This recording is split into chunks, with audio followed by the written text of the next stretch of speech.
I'm going to start the meeting. And I will be reading the following statement. This meeting is being held remotely and or in person as an alternate means of public access pursuant to Chapter 2 of the Acts of 2025 and all other applicable laws temporarily amending certain provisions of the Open Meeting Law. You are hereby advised that this meeting and all communications during this meeting may be recorded by the town of Hingham in accordance with the Open Meeting Law. If any participant wishes to record this meeting, please notify the chair at the start of the meeting in accordance with Mass General Law, Chapter 30A, Section 20F, so that the chair may inform all of the participants of said recording. Is anyone recording the meeting? Hearing none, we'll move on to our agenda. We have to shake it up a little bit because we have someone that has to leave for another appointment. So we're going to do dispatch, Shrek and public safety first, police, and then we'll go back to South Shore. So sorry for slowing you down a little bit, but so let's start with Shrek, which I think Michael is you.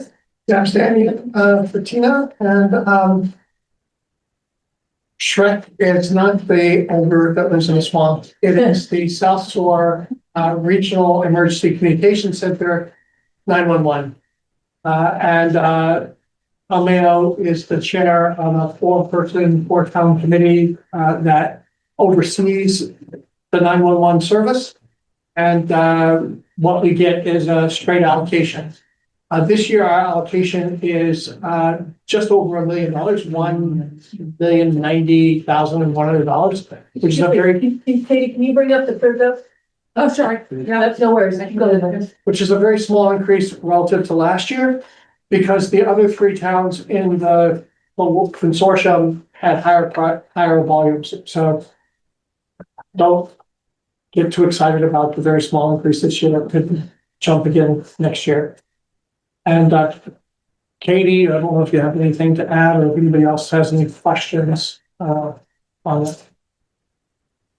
I think the only thing that I would add to that is this year Hingham's allocation went down slightly just because the allocation is really based on two metrics. It's 50% population and 50% call volume. Obviously, population isn't changing. They base it on the last census. But in terms of the call volume of the four towns, Cohasset's went up. As a result, Cohasset got a slightly larger share of the pie this year, and Hingham's went down. Going forward, that's probably the biggest variable in this is just the call volume in terms of how that gets allocated between the four towns that are in the Shrek consortium. Any questions? Can you pull it up so we can see the numbers? Yeah, sorry. No worries. Are you doing it out of ClearGov, but you're doing it out of a link? Okay, look. Look at it. Let me grab my computer because I can share screens and Yes. make me a post, and I will pull mine up.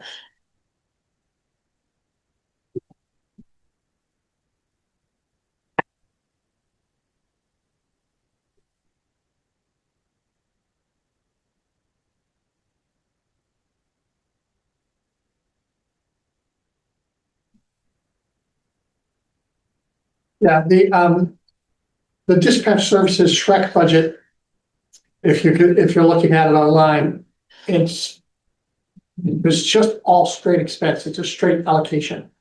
So it's not like there's multiple elements of the budget to question. Yeah. So. One second.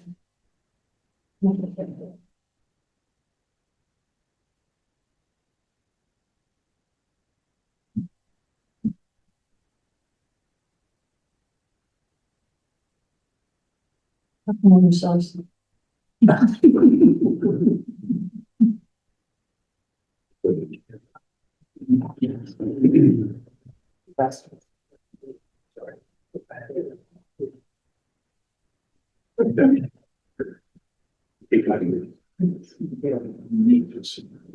this is good. The ones I'm presenting.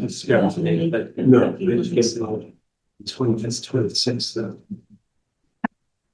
You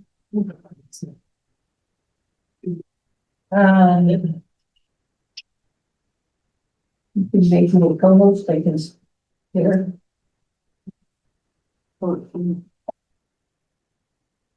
Okay.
There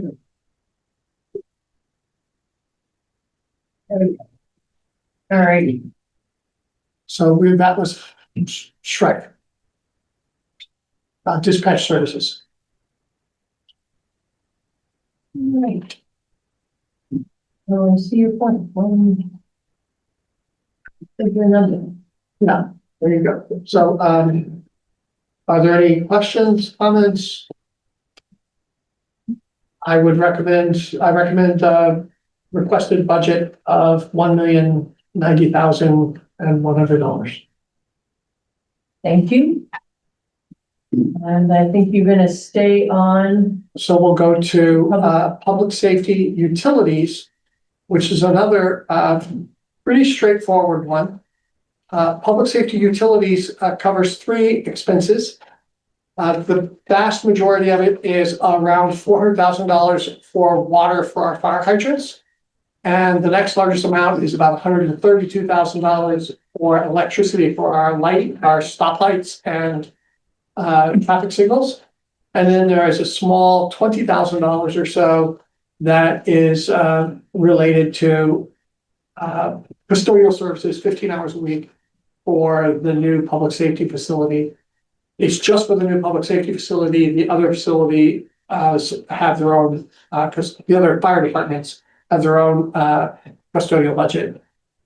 We don't really know whether 15 hours is a great run rate, an approximate run rate. It's where we're starting.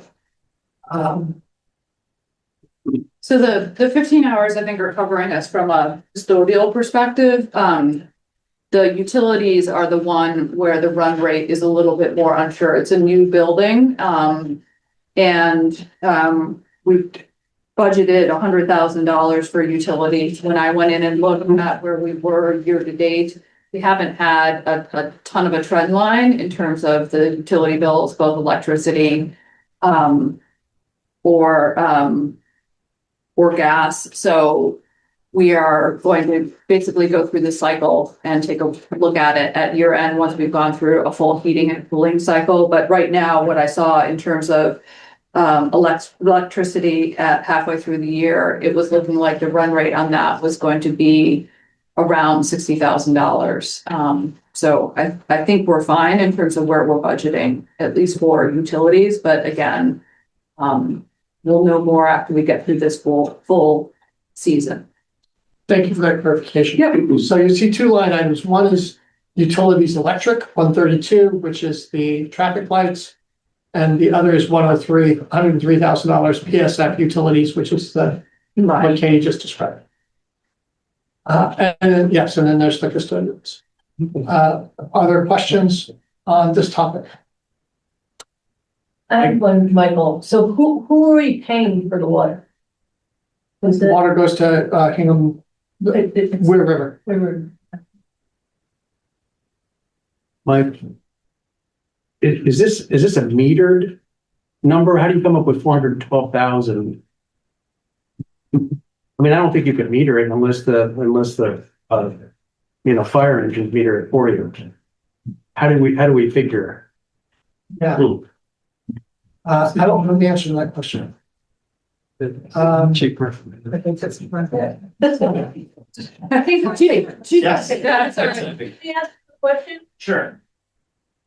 Would you pose that question, please? Yeah, So just to orient, we're in the public safety utilities budget, and there historically has been the emergency water service fee, which has been for the fire hydrants, that got moved here. And so the question is.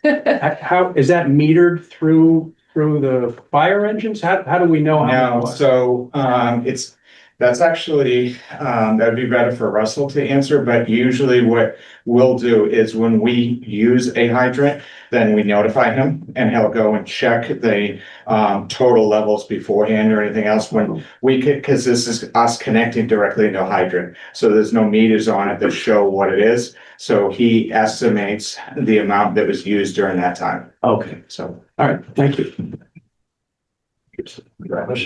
yeah. Any other questions?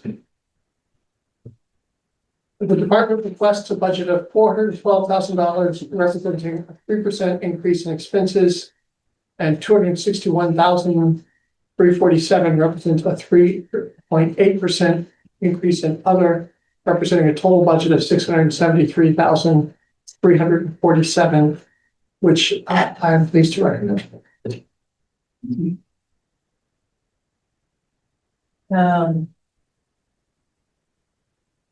We're gonna move on now. Chief Jones, do you wanna join us and we'll switch over to the police budget?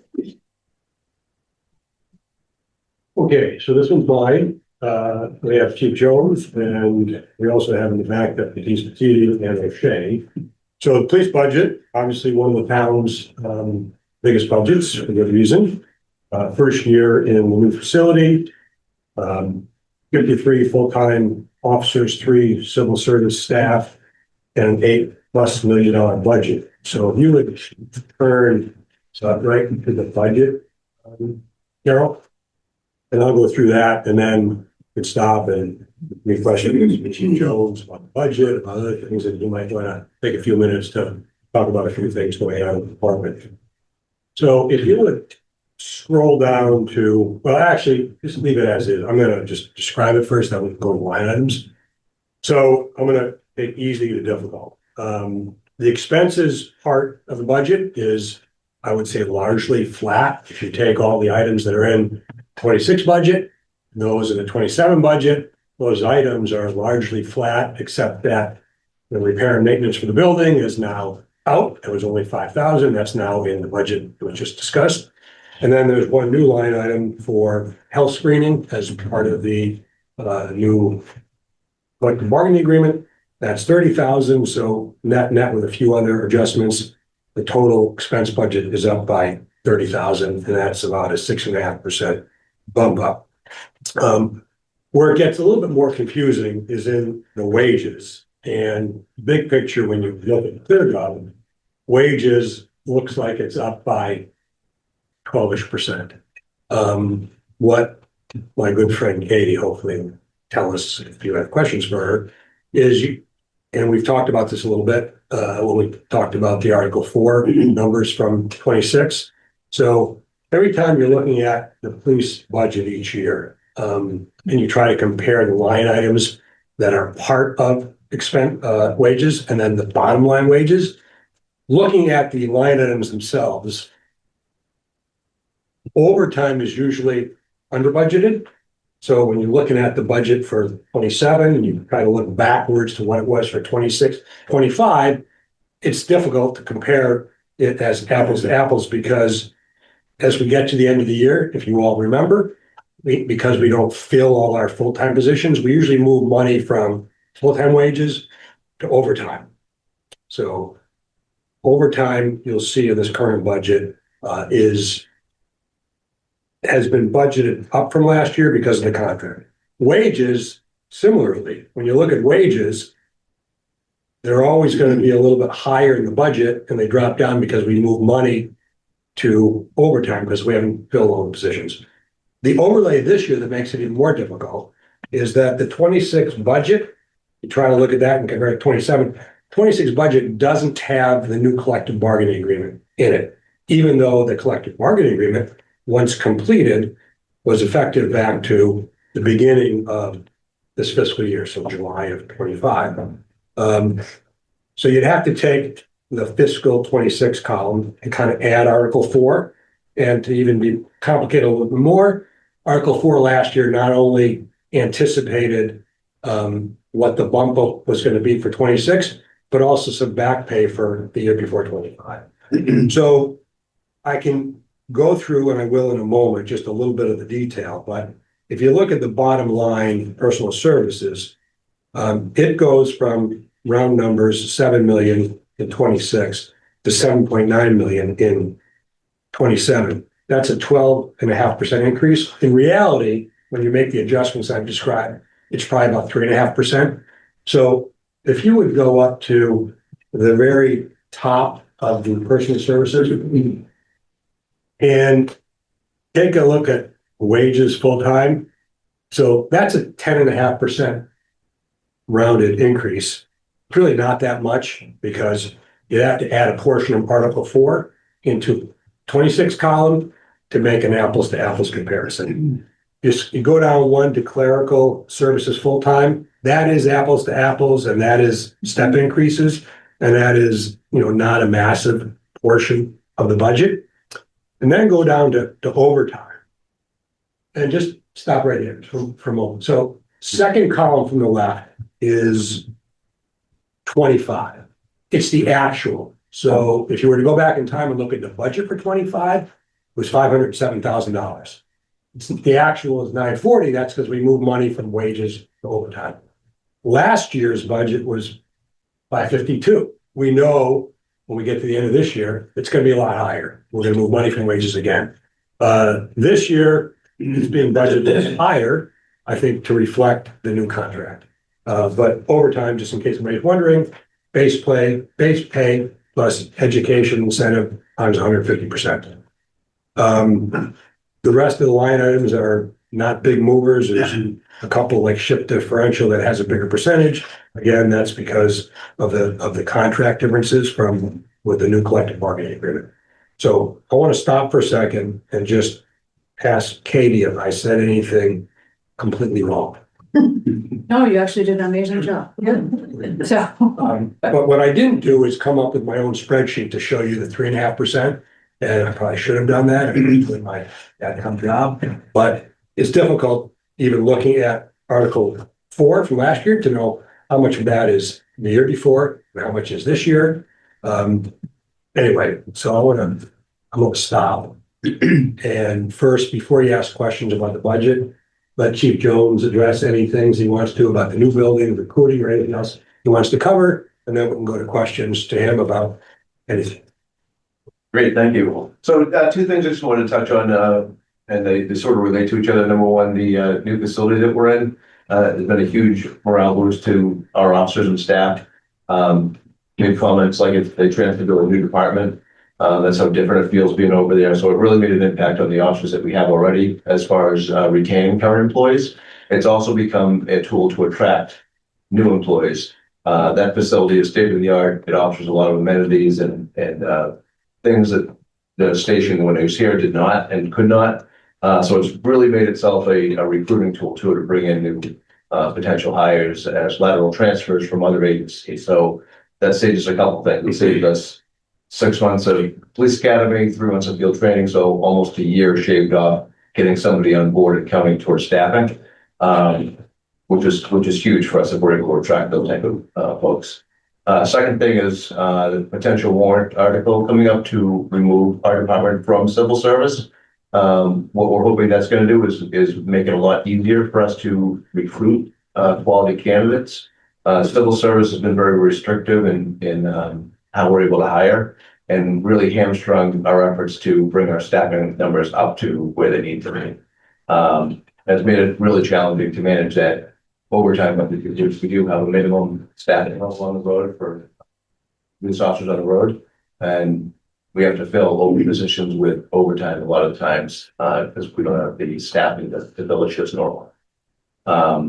So basically we want to touch on those two things. We do have a couple of shifts in the department. We have a retirement, long-term, lieutenant retiring, which is going to amount to a cost savings. We have a couple of new officers coming on. We did have 2 laterals that came over this year, which is pretty much unprecedented. We didn't have that before, that ability to attract people. So that's great as well. So our goal to reduce overtime and our strategy sort of this year to reduce overtime is to fill those open positions. Hopefully, remove from civil service, if successful, will be a huge boost in our ability to recruit new talent. And it also made some structural operational changes internally to bring that overtime number in sort of control a little bit.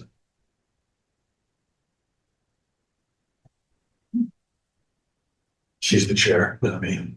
My question would be, if you give effect to the CDA, what impact did that have on the personal services?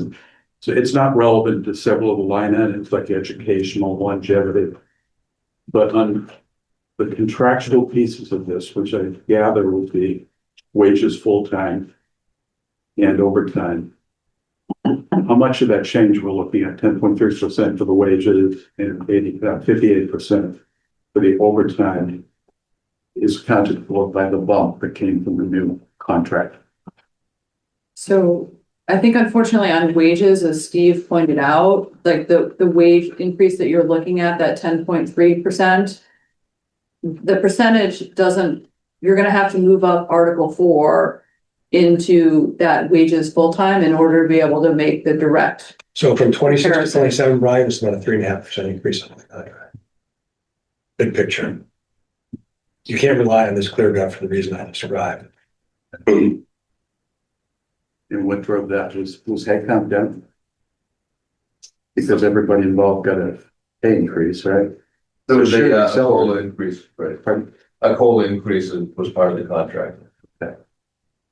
So it was just COLA at the end of the day, it was not base rates. There was a minor adjustment, I think, the base rate to one level. Okay, I don't think it was a Can I jump in? Because I just having played with it. If we restate 6 and 26 and 27 budgets, 26 budget would have had a 15% increase over the prior year. With Article 4 in it. So this is only a 3% increase, but it's a 3% increase off of the jump in the prior year. So I think the whole point really what Steve's making is because of the way it worked with the timing of the collective bargaining and everything, we saw it, but we saw it's 2 different places weeks apart, and we didn't have the same connection that we have right now. I think I've lost track by years, so the years, so the first impact was last year. Correct. Okay. And to Steve's point, there was a little catch up from the year before, but that was small compared to the impact in fiscal 26. And again, going forward, I guess the good news is that as long as you're not getting basically 2 years out of lane as it relates to contract negotiations, you won't experience this kind of like double catch up in one year's worth of article. That was really the thing that makes this more difficult to compare. Thanks. Yes, sir. Chief, could you explain a little bit more the issue of getting out of civil service? So, like, what impact did that have on the department, or what detailed changes does that imply? It sounds like it's better, but in what way is it better? We're gonna hear those in about a week. Okay. So we're gonna ask you to come back and say it again anyway. So if you don't mind, we'll wait for that time period. Because I know that's coming along. How many openings do you have right now? Right now, I believe we have 9, and we also have 3 long-term disabilities right now. 2 of them have been up almost a year. the long-term disability expense for that, is that carried in this budget or is that carried in a different budget? Carried in this budget. In this budget? So You sort of wonder. In an ideal world, you'd be fully staffed. Yes. I think going forward for budgets, one of the questions we might want to sort of ask ourselves is what's an appropriate baseline staffing? Because it seems like the kind of salary overtime balancing act in some years is easier than in others, depending on lots of things.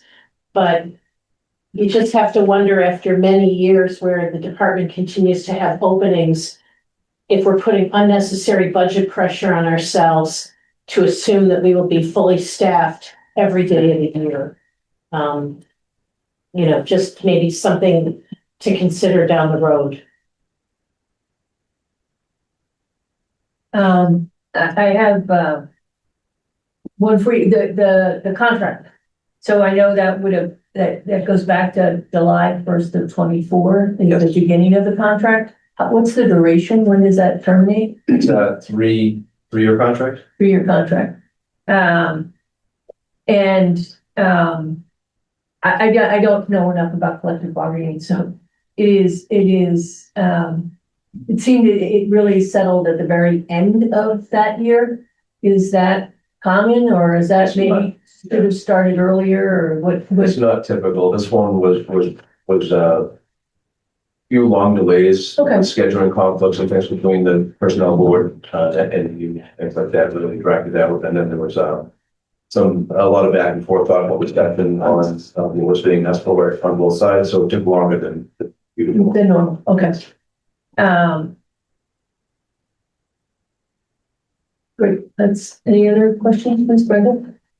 This is not on your budget, so I'm sorry, but something else coming before I had come. The new building, as people drive by, they see an empty-ish parking lot, which is, I believe, the public parking lot. What was the expectation of the use of that parking lot? And in general, how is the space meeting the needs of the department? Oh, great. That is a good question. So that parking lot is designed for the public, like you mentioned. It's also designed to account for people attending training in the EOC and training room. We had a training there this week where it was 60 plus people and we couldn't fit everybody in that parking lot. So if we drove by then, it would have been completely full. So it's full when there's a training in session or it's being used as an emergency operations center.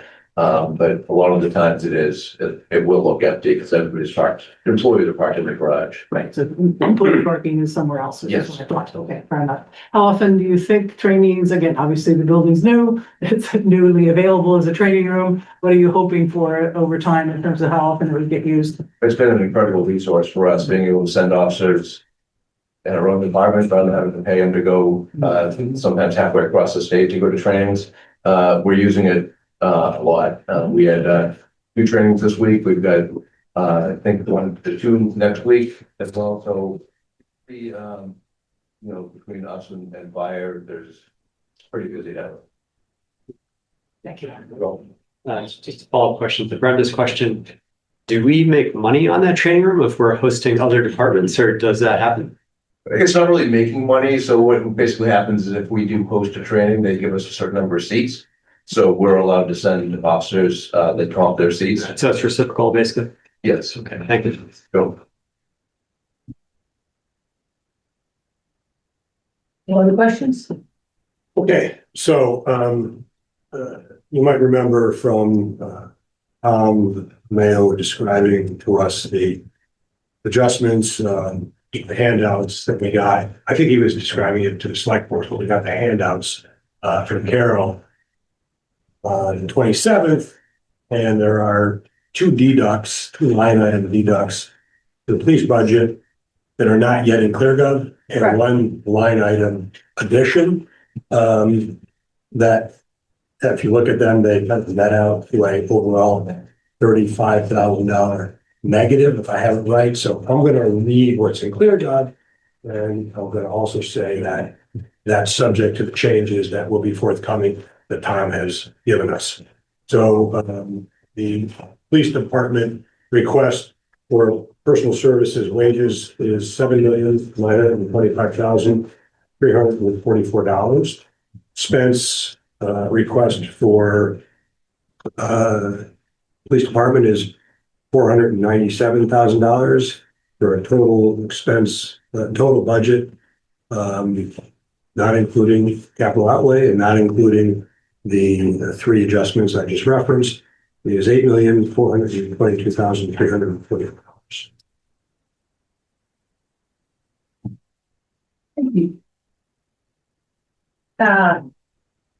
You want to stay there for animal control? Sure.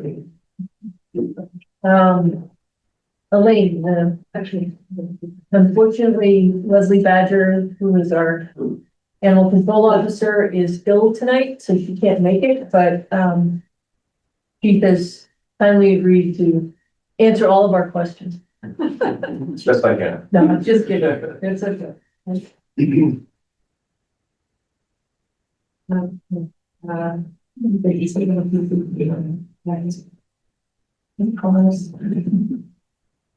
me to go to the numbers, Elaine? With that, so one of the fringe benefits of being on the advisory committee is I get to meet our amazing employees, and it's wonderful to meet Leslie and hear about the work that she does. Animal control, as you know, is our resource and legal assist for all things related to animals. I did not realize the level at which it's not all cats and dogs. It's considerable work with wildlife, cooperating with state officials when issues come up and so forth. And then, much to my surprise, I learned that there was barn inspections. There are 16 or 17 barns that she actively visits and certifies and so forth. It didn't occur to me in our little suburban town that this was part of the enterprise. So it's a pretty diverse kind of activity. As you can see from the chart, she reports to Deputy Ryan O'Shea, who's with us tonight. If we have other questions, I'm sure we will. If you wanted to scroll down to, I guess we'll go to the metrics, number of calls, up one, which is fine. A little bit down, up, up one. Oh, there, sorry. Yeah, right there. So that's the level of service there, number of calls, citations, and so forth. There's the barn inspections. And kennel. So a busy office. I also learned, which I didn't know, that she's also a sworn officer. So she is, a fully fledged police officer, and should the need arise, could be called on to help in situations, which is good to know, kind of efficient use of our personnel. Now we should go to expenditures. So the total expenditure for the service is $111,303. And personnel area, it's a total of $105,103, which is a 7.9% increase from last year. I believe this is all step, and also in fiscal 25, the position was increased from 35 to 40 hours. So those are the figures that you see. The expense line is $6,200, and everything is level. So the total budget is 7.4% over last year for that total. So any questions?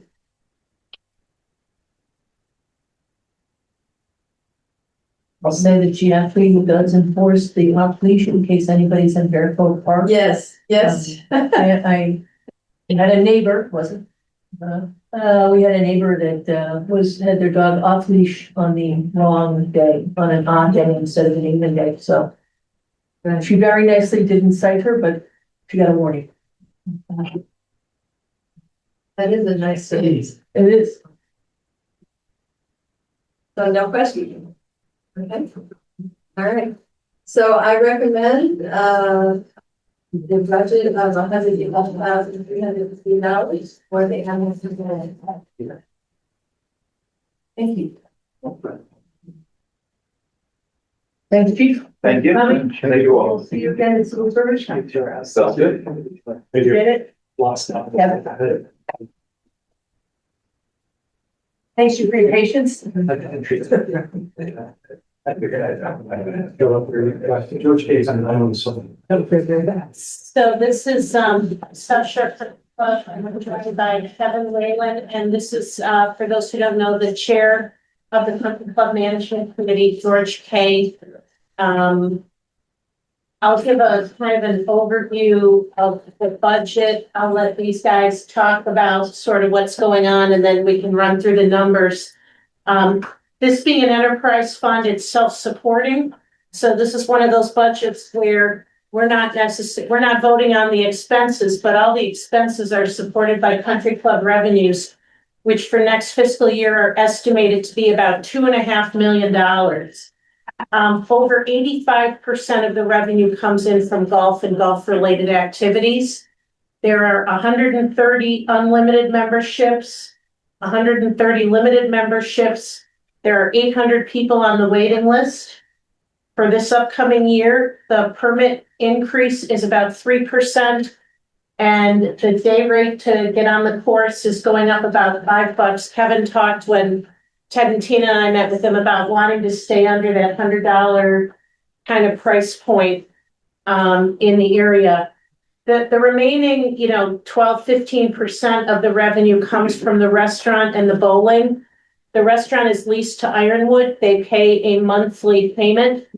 I'd also point out that the country club had to do some substantial repairs to some of the restaurant and banquet areas that were done when the ownership was changed. The bowling alley continues to go. Kevin can talk a little bit about it. There's a new point of sale system that's going to release a couple tee times that'll bring in a little extra revenue as well. There is also a Friends of the South Shore Country Club group. That's a 501c. They work, kind of similar to Hingham Ed Foundation, to some of the other Friends groups, to try to raise money for things that couldn't ordinarily be funded from the budget. In terms of the budget itself, the expenses are, again, about $2.5 million. It's a 3% increase versus this fiscal year. Personal services, which is basically all of the employees and part-time workers. Again, because this is an enterprise fund, Kevin's budget includes Medicare and it includes benefit costs. So personal services in this budget are about 51% of the entire budget. Other big expenses, you have debt service, primarily on the maintenance facility. You've got expenses associated with the restaurant, with the building. You'll also notice that again, because this is an enterprise fund, this budget supports a certain amount of property and casualty insurance. So we see that for the rest of the town in the unclassified bucket, but any enterprise fund actually has to kind of pay a share through, it's called town overhead. And that gets transferred through. So that's like just a little bit of the overview. One thing I did ask Kevin, it's not in this budget per se, other than one week's worth of operation, but know that this committee is interested in the pool. And so maybe at this point, I'll turn it over to Kevin and George to talk about the program. Just a couple of other items. So we consolidated some of our accounts and our budgets that we all turf applications, fungicide line, all into one bucket, where we used to have it in 8 different accounts. It's just simpler because, really the applications are determined based on conditions. So sometimes you'll be using more fertilizer and fungicide and what have you. So I think it's just easier to have that in one account. So we're doing that, and we also combined our fuel, mower, and diesel costs into one account as well. So when we look at the budget and our capital, this year we have a significant amount of capital going on. We're out to bid with the pool currently. We've got our sub bids back, which were positive yesterday, and we'll have the bid openings for the total project on the 18th of February. So we fully anticipate being open for the pool at the end of June in 2027. It's hard to think that far ahead, but it's going to be coming up quick. And then we also are doing, from last year was voted as well, was the demolition of the pool, the old pool in the pro shop. So we've been doing, I didn't increase any of our capital because we're looking to kind of digest the pool and also the demolition of the pool as we go forward. As we look kind of in the future, we're currently doing a master plan for the golf course. As Mary said, that 85% of our revenues, come from the golf, and we want to make sure that we continue to invest in that and invest in the programs that we have there. So we have a great relationship with rec, and we do a lot of summer camps. We do the staff camp there in the summertime as well. We have ladies' night, we have adult golf, so we do a lot of partnership with the rec, but also some of the outside programs as well. Our revenue is generally generated from the outings of significant portion, but almost $750,000 this year will be generated from just the golf permits. So as Mary stated, we have about 260 permit holders, and we get generated about $750,000 from that annually. Then the golf outings, the golf carts are also a significant amount of revenue. I did ask for some capital this year for additional 10 carts. And the reason why is we have the older carts that we replaced most of them. We kept some of the better ones for those for tournaments. But last year they were beginning to fail and we weren't able to keep up with the maintenance room. So we actually had to lease from a maintenance company when we had a larger outing. So this year we're going to do 10 of them, which will cost about $10,800 for the year to lease those 10, where last year, just for 6 events, we had to pay $60,000 to make sure that we had enough cars that were operating for the events. So as we move forward, and this year, I think we're looking forward to getting the master plan done, the capital plan done. And from our operating standpoint, we're looking to try to maximize our revenues at the golf course by increasing rates. And also looking at the bowling alley as well. Bowling alley is, about 150,000. It depends on the year, goes up and down a little bit, but our leagues are very vibrant. We have 2 leagues on Monday, 2 leagues on Tuesday, a league on Wednesday, league on Thursday night, and then we have a special youth group on Friday and a pro league on Friday as well. So Monday through Friday, we're pretty crowded throughout the week, and then weekends we do still do the birthday parties and still do some open bowling on weekends. So that's kind of good. And one of the things that we've kind of struggled with a little bit probably since COVID is the simulator is really kind of taken a hit. And I think it's just a lot of competition across the South Shore. So we've tried to try different ways to kind of see if we can generate additional revenue in the simulator room by reaching out to members, trying to see if we can stop this during the week. I mean, it's such a small portion of our business, but it's good to for our staff to be able to kind of provide lessons throughout the year, in that simulator room. So that's something that is helpful. It also has the members kind of learn playing throughout the winter as well. So that's something that we need to work on, and we want to try to continue to improve the revenue in the simulator. But everything else, I think we're doing fairly well. And the bowling alley, obviously, it's old. I mean, it's 75 years old equipment, so we're very old. So maintaining it, it's not an easy task. Unfortunate that we found a new bowling mechanic to replace the other tired one. So we're, that is, running fairly well right now. But eventually, we're going to definitely have to upgrade that equipment. Yeah, that bowling that came from bowling alleys in the hall. People were there, brought the equipment over and rebuilt the lane with the bowling course. The other thing that Mary mentioned, the 3% increase in permits and $5 in the green fees. We also increased the cart rates by $2 a cart. And that's a pretty good revenue producer for us. We're getting $22 now, $24. We're still under a lot of places that are paying $25, $27 for copper.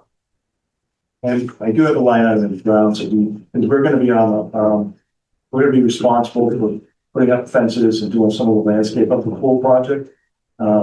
We're hoping that we do have enough contingency that we don't have to, but we just wanted to ensure that, you know, we were able to get that project over. So we put some money aside to take care of some of those items in case we're able to kind of the whole project. So If you look in here in the budget, there's landscaping. And you'll see that there's or grounds, and it goes from, land improvements, oh, right there, Carol. Land improvements goes from $50,000 to $75,000. that's part of the settlement, yeah, to move that project forward. I mean, we're looking forward to a great FY 27 with a lot of good changes coming on at the country club. You know, I think things are right and going in the right direction. We've been recognized by a national survey that we were ranked 14th out of the top 50 courses in the country, private public courses. So we're ranked 14th, just ahead of Pine Hills, based on, you know, all the amenities that we do offer and also the, you know, the value. So I think we do a very good job for, you know, the courses are in great shape, and I think a lot of credit to the golf superintendent and Jake Silva and then Chris Riley as well, like all profession. It was a pretty comprehensive rating. They did value, conditions, layout, pace of play, staff friendliness, and off-court amenities, as well as overall rating. Last year, we paid for we're bringing him on board now. Is a gentleman named Tyler Ray, who's a golf designer, and he's going to complete the master plan for the golf course itself. Look at when the pool comes down, the old pool comes down, we're going to be hopefully placing a putting green that will be closer to the first tee for practice and what have you. And I think that will be, he'll be designing that. And then we'll also be looking at the driving range, which has been underutilized just because of some wetlands in the middle of the driving range, so it makes it difficult to operate in the spring. So we're going to have him look at that and try to see if we can reimagine that space to generate additional revenue. The only other thing I'd add about the numbers is that as you'll see in there, you'll see lines with like fungicides, herbicides and all that. As Kevin mentioned, it was consolidated. So actually the increase year over year is was only $7,500. And again, some of the fuel lines were combined, and I think that was only going up a couple percent.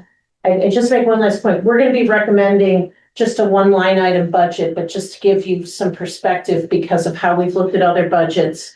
The salary, the personal services part of this budget, which again includes some of the Medicare and the part-time, is increasing by 3.3%. All of the other expenses are actually increasing by the total budget is increasing by 3.3%. Personal services are growing by 4.9%. So the rest of the budget's growing by about 1.7%. So all those expenses and all that stuff you see there nets out to a little under 2%.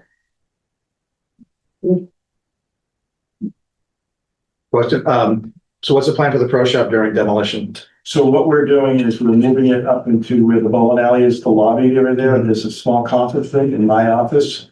So my office is going to be moved, and then we're going to open that up. We're going to take some of the locker room space from the men's locker room, use that for storage and office space for the golf pro and the golf assistant professional. So that, so there'll probably be about 500 square feet, which is plenty enough for them that they'll utilize for the pro shop. And we're in the process of pulling the building permits to make that happen pretty quickly. So by April, we'll have that all done. The pro shop will be moved out.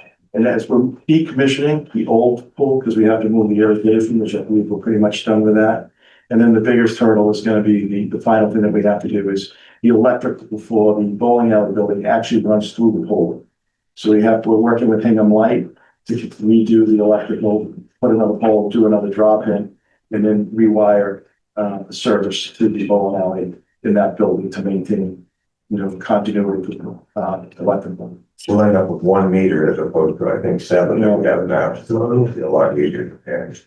Then I have all the meters for all the pump houses and stuff, so there's about 13, I think, total. We get a lot of those.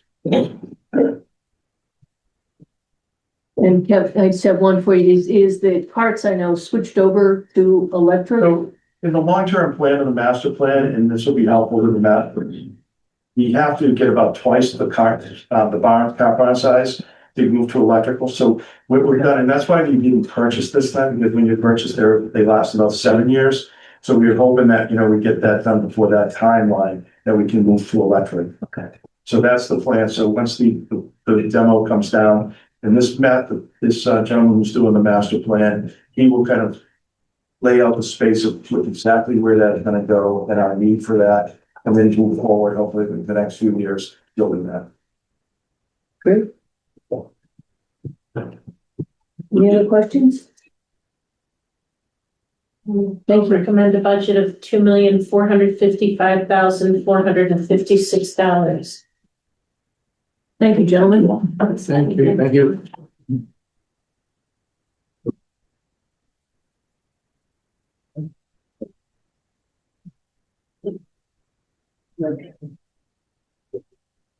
Steve, you have assessment?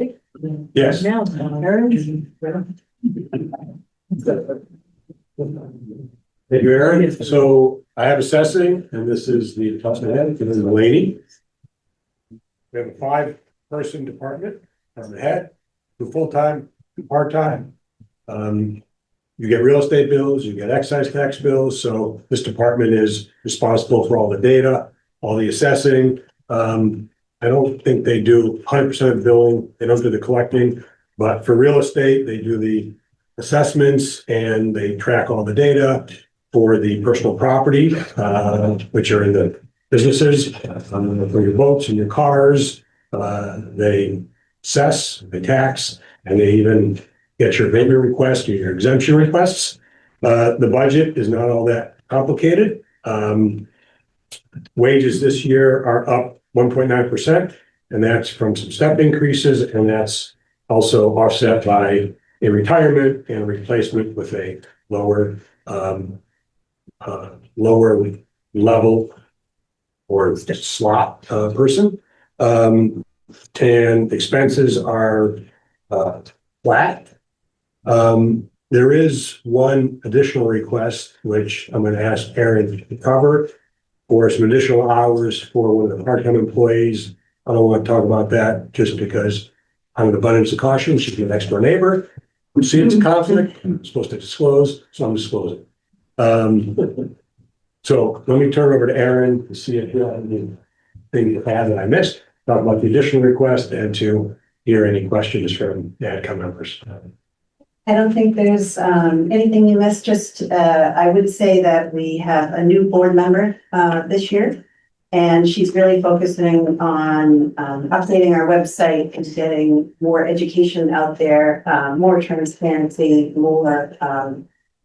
So we've had a lot of questions this year. Land values, our land curve went up about 15% across town. So there were a lot of questions this year.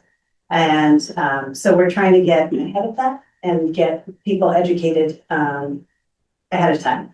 So in terms of the increase, we have a data quality inspector, and we're looking to increase it by 4 hours, really to support departmental needs. It is the position, she is an expert in near map. So we're utilizing aerial imagery, and she's become an expert in that.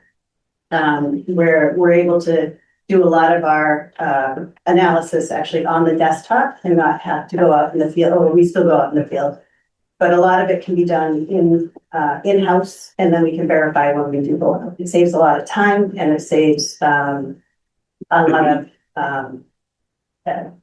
knocking on doors, and where I think in today's environment, a lot of people don't want to let assessors in. So we're able to pick up a lot of additions and new houses and patios, sheds, etc., pools, right at our desktop. So we're just looking to increase that by 4 hours to to cover our departmental needs. Other than complaints about your assessment? Questions? Chair controls the project. Betty, I do know. You mentioned aerial work. This is for those don't pull permits, because otherwise you would get, wouldn't you be connected to the building department and that would be, okay. Yep. So hopefully most people are pulling permits. Fully permits, but we're able to actually measure additions from our desktop. Okay. So you no longer, there was a vendor at one point in town. Exactly. You don't use those. We don't use Okay. that vendor. Okay. Yeah. We find that in-house gives us more quality and control over the inspections. Brendan? I know it's been an initiative of the town to try to get more people aware of the exemptions that they can apply for. How is that going? Has there been progress on the senior meetings exemption? So we're always trying to get it out as often as we can. I think we're going to look at a targeted mailing, reminding people actually soon, because the senior means depends on when you file your taxes this year. If you qualify for the circuit breaker, you would qualify for our exemption that you could apply for in September. So we're gonna get the word out, like when you file your taxes this year, talk to your tax advisor and see if you are eligible for the circuit breaker, and then you could be eligible for our exemption. About how many are currently getting that exemption? This year, just under 100. But hopefully more, Hopefully more. we believe more qualified, we just haven't applied. Exactly, yeah. When do you think that number has been going down? I think that would likely go up. I'm sorry, the number of people enrolled in the seniors. various reasons, people have either moved, like there's a various reasons. They've either sold their house, they've moved, or sometimes it could be in every other thing. So the circuit breaker has doubled since when we started. So now, this year, I think it's 2,700 that they can get out their taxes. So if they get that off, the following year may affect their eligibility for the circuit breaker the next year because they're paying less taxes. So it could be sick, it could be, I would say, it could be every other year for certain people. But if I'm not mistaken, it has been going down. The number Yeah. of people. Yes. I think at our peak, we were 112 and now we're just below 100. I think some people are not as comfortable in giving their information. We do have to check their make sure they qualify, their income, their assets. Some people don't want to give us that information and would rather pay their taxes than give us that information. Unfortunately. Can you think of a way to make it less arduous? I mean, are all those things necessary, or is it because these are state programs as well and there are requirements that you have to fill? They're necessary. In every year, things could change. Your assets could change, your income could change. So it is a set limit. The statutory is set by the state, but the circuit breaker also, we have no limit on assets in the circuit breaker. So we look at the whole pool of applicants and then the board determines whether or not their assets are deemed excessive. And if they are, they wouldn't qualify for the program, but that happens very rarely.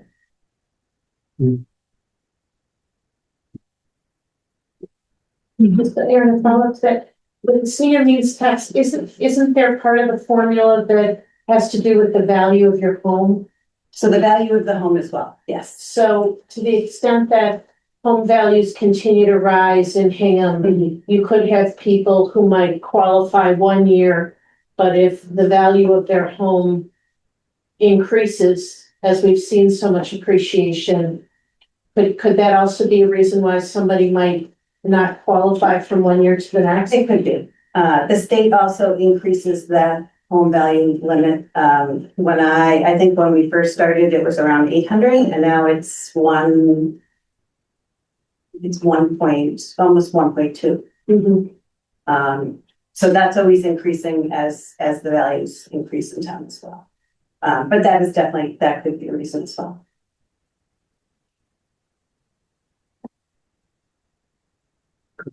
Is that formula, is that town specific or county specific? Sorry, like the value of a home, for example?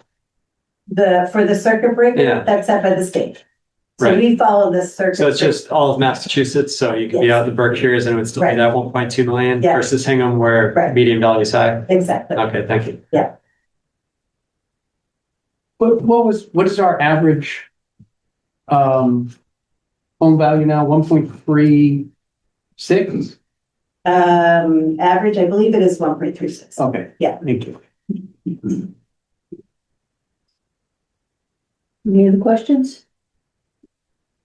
Okay, I'm gonna report this request consistent with what says ClearGov and Tom's adjustment. So the department's salary request is $380,045 plus what will be a $6,530 bump to that once Tom puts his adjustments into ClearGov. The expense request is $45,300, and the total is $436,703 plus $65.30. That's the answer. Thank you. Thank you, Eric. Thank you. Thank you.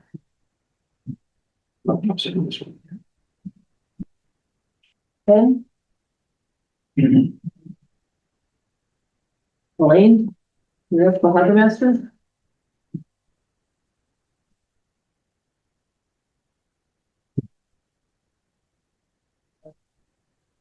With us tonight is Ken Corson. He is our harbor master. He also carries the title of shellfish constable and custodian of the island. Sounds like royalty. A very busy person. Tell me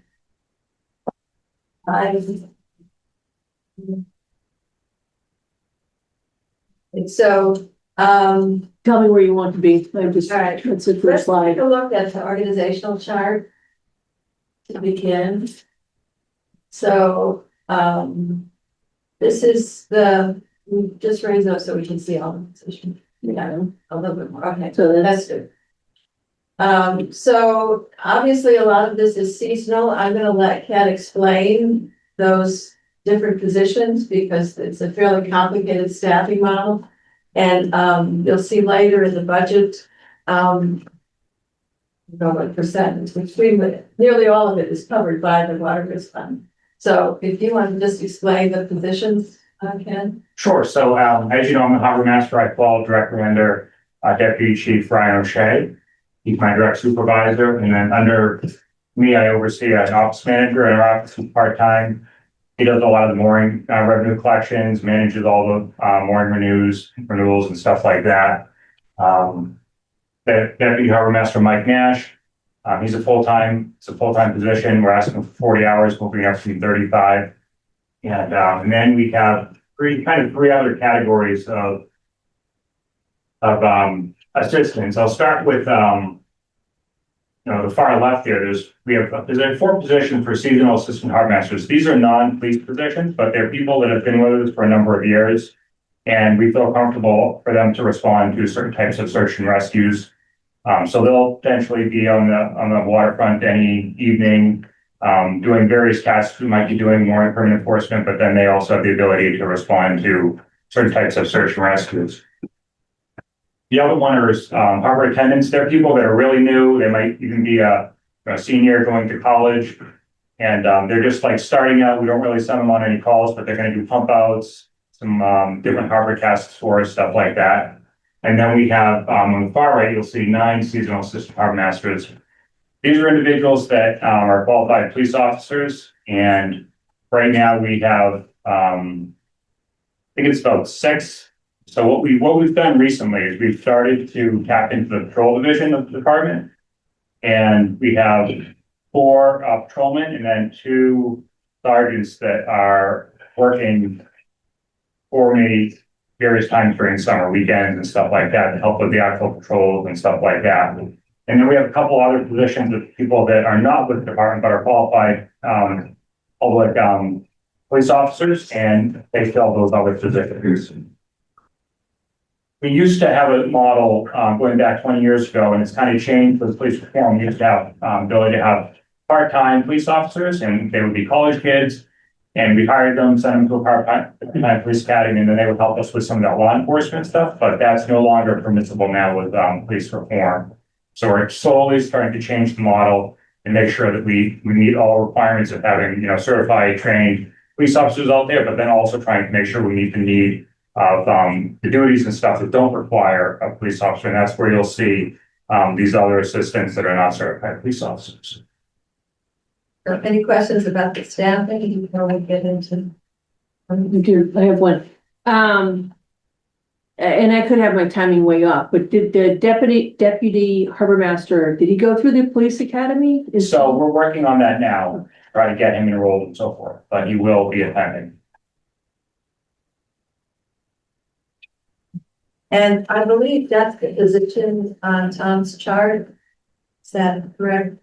That, to fund it up to 40 hours. Yes, that is a check of 40 hours. Okay, and so that's going to be covered under the waterways fund? I believe so. I'm not exactly sure. Well, I don't do the appropriations from the waterways fund, but I believe that that's what they're looking to do. Yep. So we're, you wanna, is there anything here that you'd like to point out in particular before we get to the numbers? Yeah, I think with this slide, I like to just kind of reiterate the size of Hingham Harbor. Quite often people go down to the Rotary and they look out, they go down to like number A area and they look out and they're like, oh, that's Hingham Harbor. And it is part of the harbor, but it's much larger than that. We have 5 islands. We have a very busy recreational area in World's End. So I just like people to see the actual size of the harbor. We, on busy weekend, we'll try to have 2 boats out there so we can be in different areas of the harbor at any one time. So if a call comes in, you don't have to go from one far end to the other, which is typically what happens if you're the only boat out there. The next chart, after go further to the graph. Okay. So this is the revenue. This is a very enterprising department. They that is very creative in seeking grants and so forth. So this represents I guess it spans about almost 10 years. You can't see the years, but it goes up to 2023.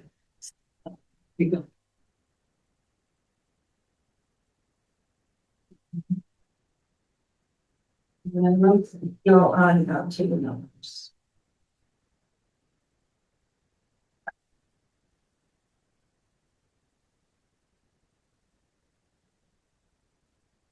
So the total budget being requested is $446,834. The presentation here is a little bit confusing. It looks like a 20% decrease. That has something to do with the capital outlay, but let's go into the numbers. That's a little clearer. Personnel services. You're almost in. Okay. So personnel services. Department head, harbor master, and the full-time position that we're talking about. This is a new hire, so there was a different step. So there's a savings there. Those positions are paid for through the waterways fund. The part-time position, that's much of what Ken described, all those different positions earlier. And then the clerical position that is a slight increase from 24 to 26 hours a week. And overtime. And overtime is really your time and so the overtime is actually what we used to pay patrolmen and the sergeants when they come out the waterfront. They're not assigned regular shifts out there. They come out on overtime on the weekend when we need them. And then the training is, I believe, also something cited in Tom's memo. This is a match that's required in order to participate and obtain the sport security grant. And I think the amount is slightly different. It's going to be $7,700. Looks like the tops, minimum. Yeah, so I guess I'll give a little bit of background. What you'll see some different increases in here, both under the operating budget, and then if you look at the capital, you'll see some there too. This past fall, we did receive the port security grant again. It's a grant of a total of $990,000. It has a 25% match, so the entire expense for this grant would be $1,320,000. So you'll see us looking for that $330,000 to be able to make the match to get the $990,000 for the grant. What this grant is going to do for the town is it'll replace our capital-wise, it'll replace our aging patrol boat that was received in around 2008, 2011, somewhere in there.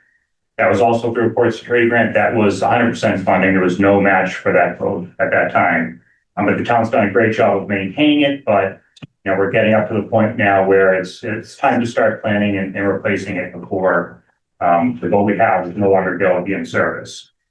It'll also provide the police department with a drone first responder. That's $40,000 from the grant, and then about a $200,000 auto project.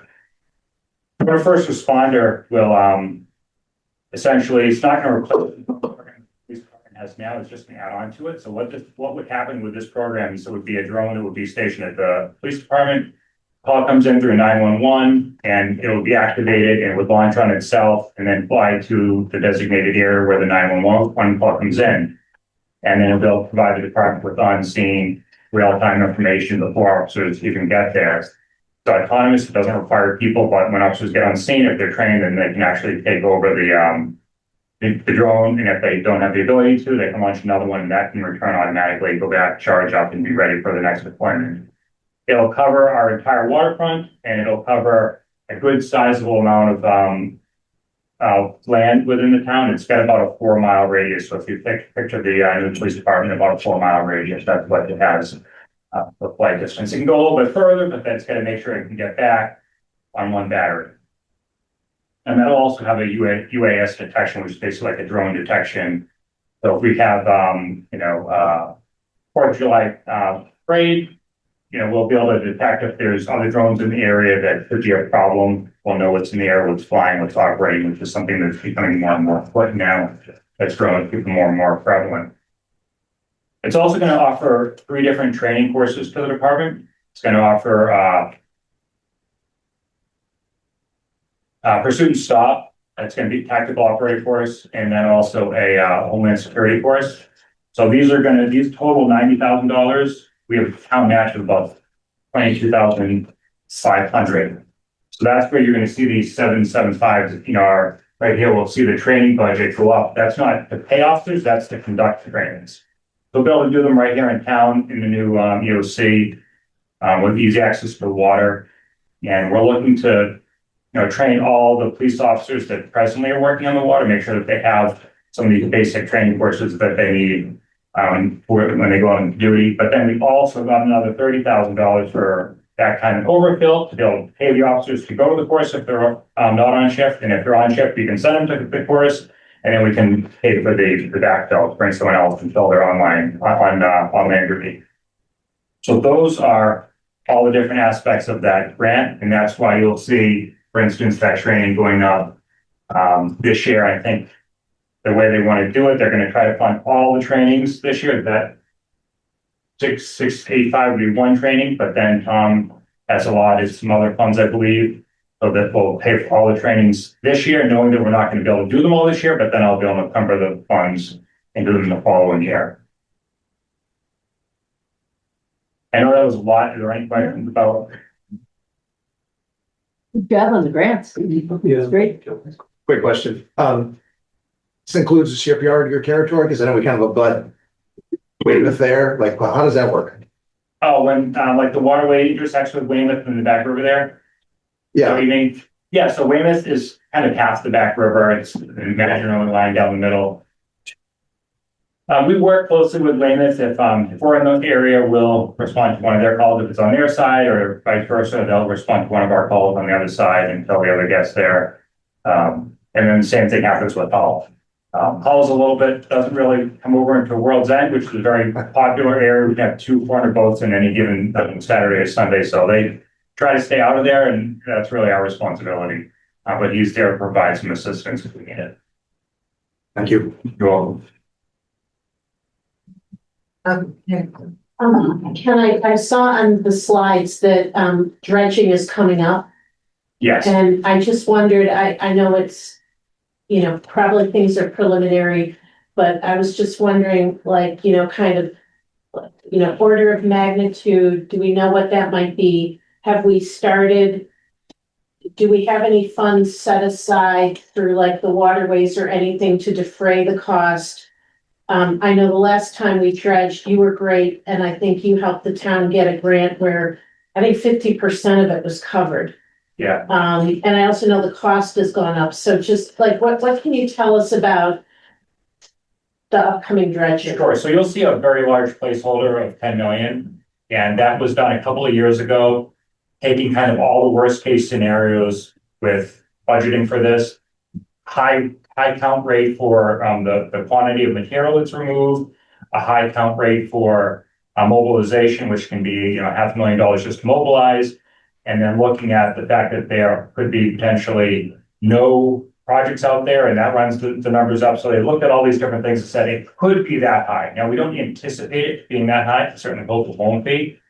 We did see Marshfield in the last couple of years try to do a dredging project, and then the bids were just so high and they hadn't budgeted for it. They couldn't dredge, so they had to put it off for another year or so. We're about 3 years out now, so we'll really start fine tuning some different things. We'll start doing some measurements, figure what the depths are, how much volume's there, start looking at the rates a little bit closer. So I'm hoping in the next year or two, we'll really refine that number some, get it much more accurate. And then as we get into that last year, we'll do another depth sounding, see what the volumes are. Once they start to accumulate, they accumulate pretty quick. So by putting it another year or two out, the cost of it can get quite sizable at that point, but it's better to get it at that 10 years. So we'll be looking at all these things. Last dredging time, I think was about $2.5 million. The highest bid, I think, was about 4.5, somewhere in that range. And we had a really low bid because Ashman was in the area with a barge that was doing nothing, a dredge, I should say, and they were able to kind of come in here and dredge us very quickly with a very large piece of equipment, and it didn't cost very much. So we really lucked out then, and we did have the 50% match grant. So we'll see what the dynamics look like as we get a little bit closer. And I am optimistic that we will have another grant that'll meet us at 50%, up to $2 million. So we'll be able to provide more accurate information in the next year or so. Well, It'll be up to $2 million that you will get, or up to $2 million that you will share with the community? so up to $2 million that they will fund. So it used to be 75%, now it's down to, they used to fund 75% of the project, it's down to 50%. We'll see again as we get closer to what that grant is offering and the percentage, but right now it's 50% up to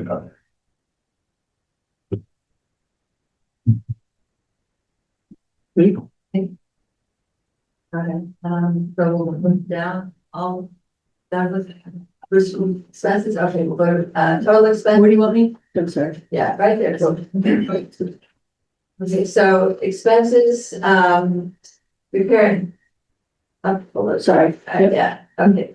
Thank you. So there are the expense categories, it's all generally pretty flat. The grounds, do you want to speak about that a little bit? Yeah, so I'd like to kind of talk about the grounds a little bit. We are seeing an increase there. So the grounds really constitute two big expenses. One is the slip, which is about 12 or 13,000 right now per year. And then the other big expense is the annual monthly lease we pay on our space, the Foss Intermodal Terminal. So that's about $9,000 in a year. So you look at the 13 and the 9 really eats up that line item pretty quick. The rest of the money we use for maintaining moorings, the town pier, different aspects of the grounds on the harbor, if we can call it as such.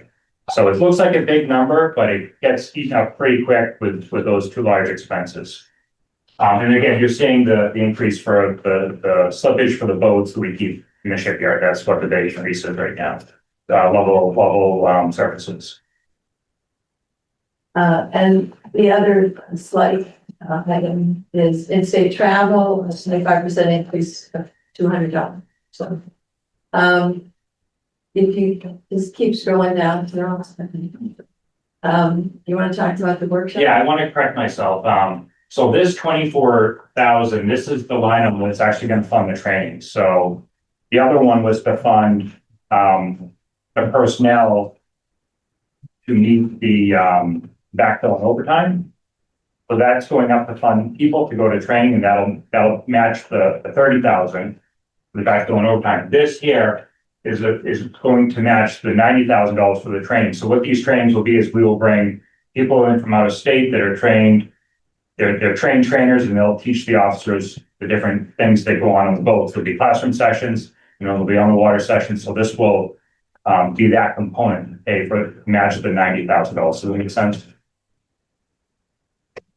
And again, this is where Tom, I believe, is looking to fund all 3 courses this year, and we'll uncover the money for all the years.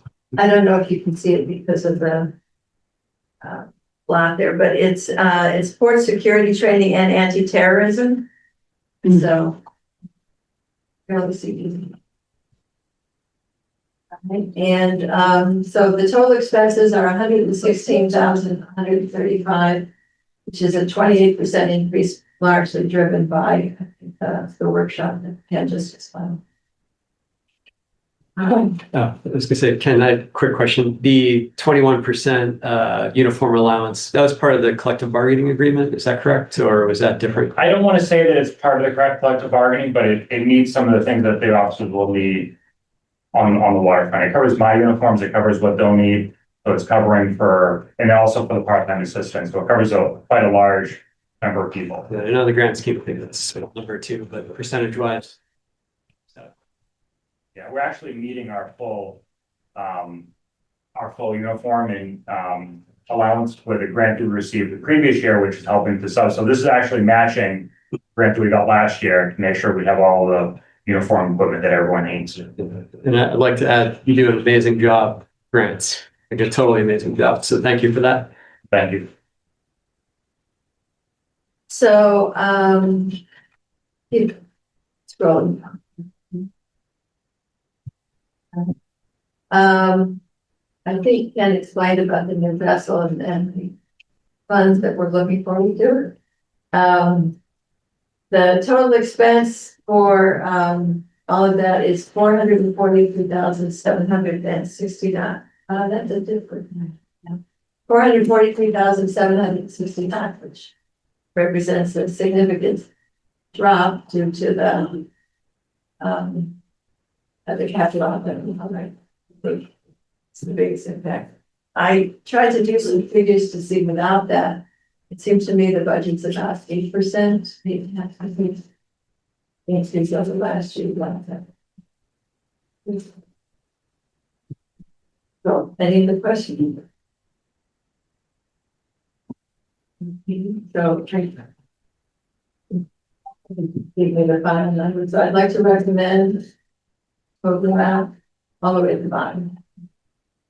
The budget of $443,769 for the top investment. Thank you. Thank you, Ken. You're welcome. Thank you.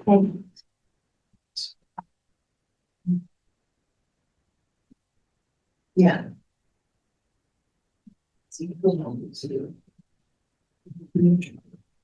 Last but not least, I'd like to introduce everybody that don't already know. I'm Fire Chief Steve Murphy and Deputy Chief Lou LaChance.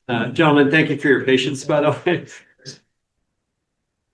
I'll let you guys walk through the budget as far as the group goes, but I just want to point out, and I won't rehash it, much like Steve did with fire, the same applies, or with police, the same applies to fire. I know the police, fire, and DPW all had collective bargaining agreements this past year. So there were a lot of moving pieces. You saw a lot of the expenses hit last year. But yeah, I'll just let you get it to the budget and we'll take it from there. But just in case the numbers look kind of wonky, Brian was pointing out before, that's why. Carol, unless anyone has any questions on any slides leading up to it, you can just go down to the budget numbers. Yes. No, yeah, there you go. Okay, so, thank you. And as Ted just said, similar to the police, our budget numbers beforehand, so what you're seeing in ClearGov for the FY 26 budgeted, those are based on FY 24 numbers, so we were out of contract for about a year and a half. As I'm sure you're aware, we did settle the contract, and as Katie mentioned earlier, or Steve, I forget which one it was, that said that part of Article 4 for FY 26 incorporated that, but it also incorporated the retro that would be due for FY 25. So this, happened to us several years ago. And I remember we were one of the few that got called out at town meeting and fully expect it'll probably happen again because it looks like it's a big number. But like I said, for our wages and everything else, that was all based on FY 24 numbers that we were going into FY 27. So, or I'm sorry, FY 24 through 26. So that's why there's such significant increases. So the new contract now, similar to police, will be valid through June of 2027. So June 30th. So hopefully we can, get on board and get a contract before that. It's, definitely preferable both on our side, so we don't have to deal with the retro and when we're dealing with budgeting and all that stuff. So we'll see where that ends up. But there were some changes in it.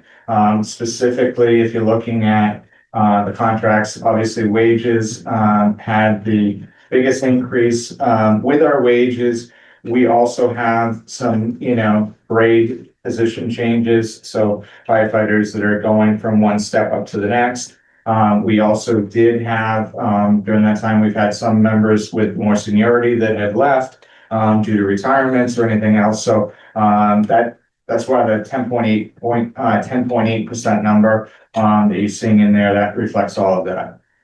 Some of the other things to point out, the overtime is something that for several years now, we have been requesting overtime based on the number of hours. And we've been kind of settling on that hours. So and we haven't changed that in probably about 6 or 7 years. And the increase that you're seeing, the 12%, that's just due to the COLA changes and the equity adjustments and all that stuff, but we're still requesting the same number of hours.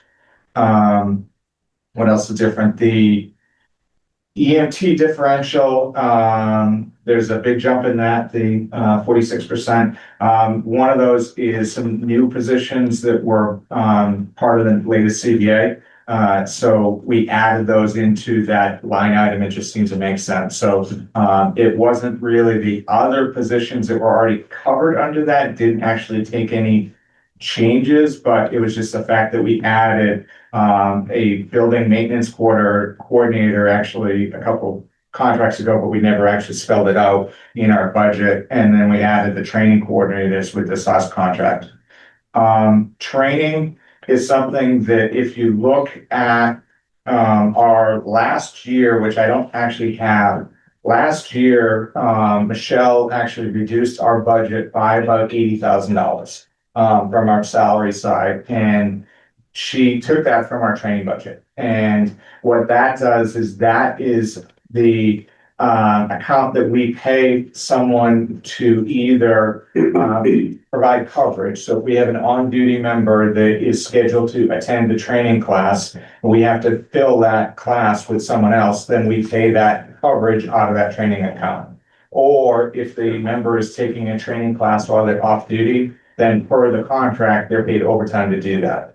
That comes out of that training account. And up until last year, we used the budget for 50 hours per person. That includes medical training and fire training, 50 hours per person per year. And with the budget deficit last year, Michelle reduced that down to about 20 to 25 hours. She was just looking at dollar figures, not on actual hours. I did bump that up because one of the big things that was part of the new city or collective bargaining agreement was the addition of 2 training people within our fire department. We have a lot of young members, and, you know, a good thing is we're not doing the fires like we used to, 20, 30 years ago, which is great, but that still means that we have to have members that are trained to be able to properly handle that. So that was a big focus on the union side for the contract. So I did request to bump that number back up. It's still not at the 50 hours that we requested last year, but it's more than about the 20 something that we were budgeted for. Some other changes in the personnel services side. The last biggest one, which is a big jump, the stipends, the last line item there. That was a new paramedic stipend that was part of the collective bargaining agreement as well. And to be honest with you, that's something that we were in mediation with the union, which is, to my knowledge, has never happened here beforehand, at least going back well over 30 years now. And we were in mediation. It was actually the idea of a new paramedic stipend that kind of pushed us over the top. Frankly, we were pretty happy that we were able to get to that point, because a lot of the advice that we were being given by our council was that if we ended up going to arbitration, it would probably cost more. So we were kind of happy to, find something that allowed us to get through, but that's the new position. So I just added it into the stipend item. Any questions on the salary before we go on to the expenses? What's the fitness component of that? So it's a voluntary fitness incentive. We've had that in the contract now for about 6 years now. The police also have a similar thing. And what it is every year, our members can voluntarily choose to participate in a fitness incentive. We actually hire or contract with a couple of the gym teachers to administer the test. And they just have to meet for certain fitness standards for their age and everything else. And if they do, then they're getting a $1,000 stipend per year. Both police and fire instituted this, like I said, about 9-10 years ago, or actually maybe not 9, maybe about 8 years ago. And we looked at it as a benefit to the membership and a benefit to the town, because if we have a healthier force, then it's hopefully going to increase or decrease our injuries, and increase their productivity and everything else. So, but that's been in there for a few years. So it's just the paramedic stipend that is new in that line item. And the only other one I'd have is how is your staffing? Have you opened slots? Currently, we're in the process right now of hiring 2 people that they're going through and doing the medical pre-employment exams and the physical abilities test. And then should be able to schedule them for the fire academy. But if you take those, or including those 2 people, we currently have 5 vacancies. We have 3 people working with us that are not counted in the daily staffing yet. They're in training. So 5 vacancies, 3 in that training, and then the 2 people the chief talked about that are in the process. They've been offered the job. They just got to do some other requirements. They've accepted the position. It's just contingent upon all of these steps that they have to go through. And currently 3 longer term on the job injuries. But not as long as what the police said. So our longest, unfortunately, we do have a gentleman that was recently hurt that we know he will be out. He has to require shoulder surgery, and he told us it would probably be 9 months. And that was about a month and a half ago that he got injured. So, but we, others, we have one individual that is out injured, and he's hoping to be back at the end of this month as well.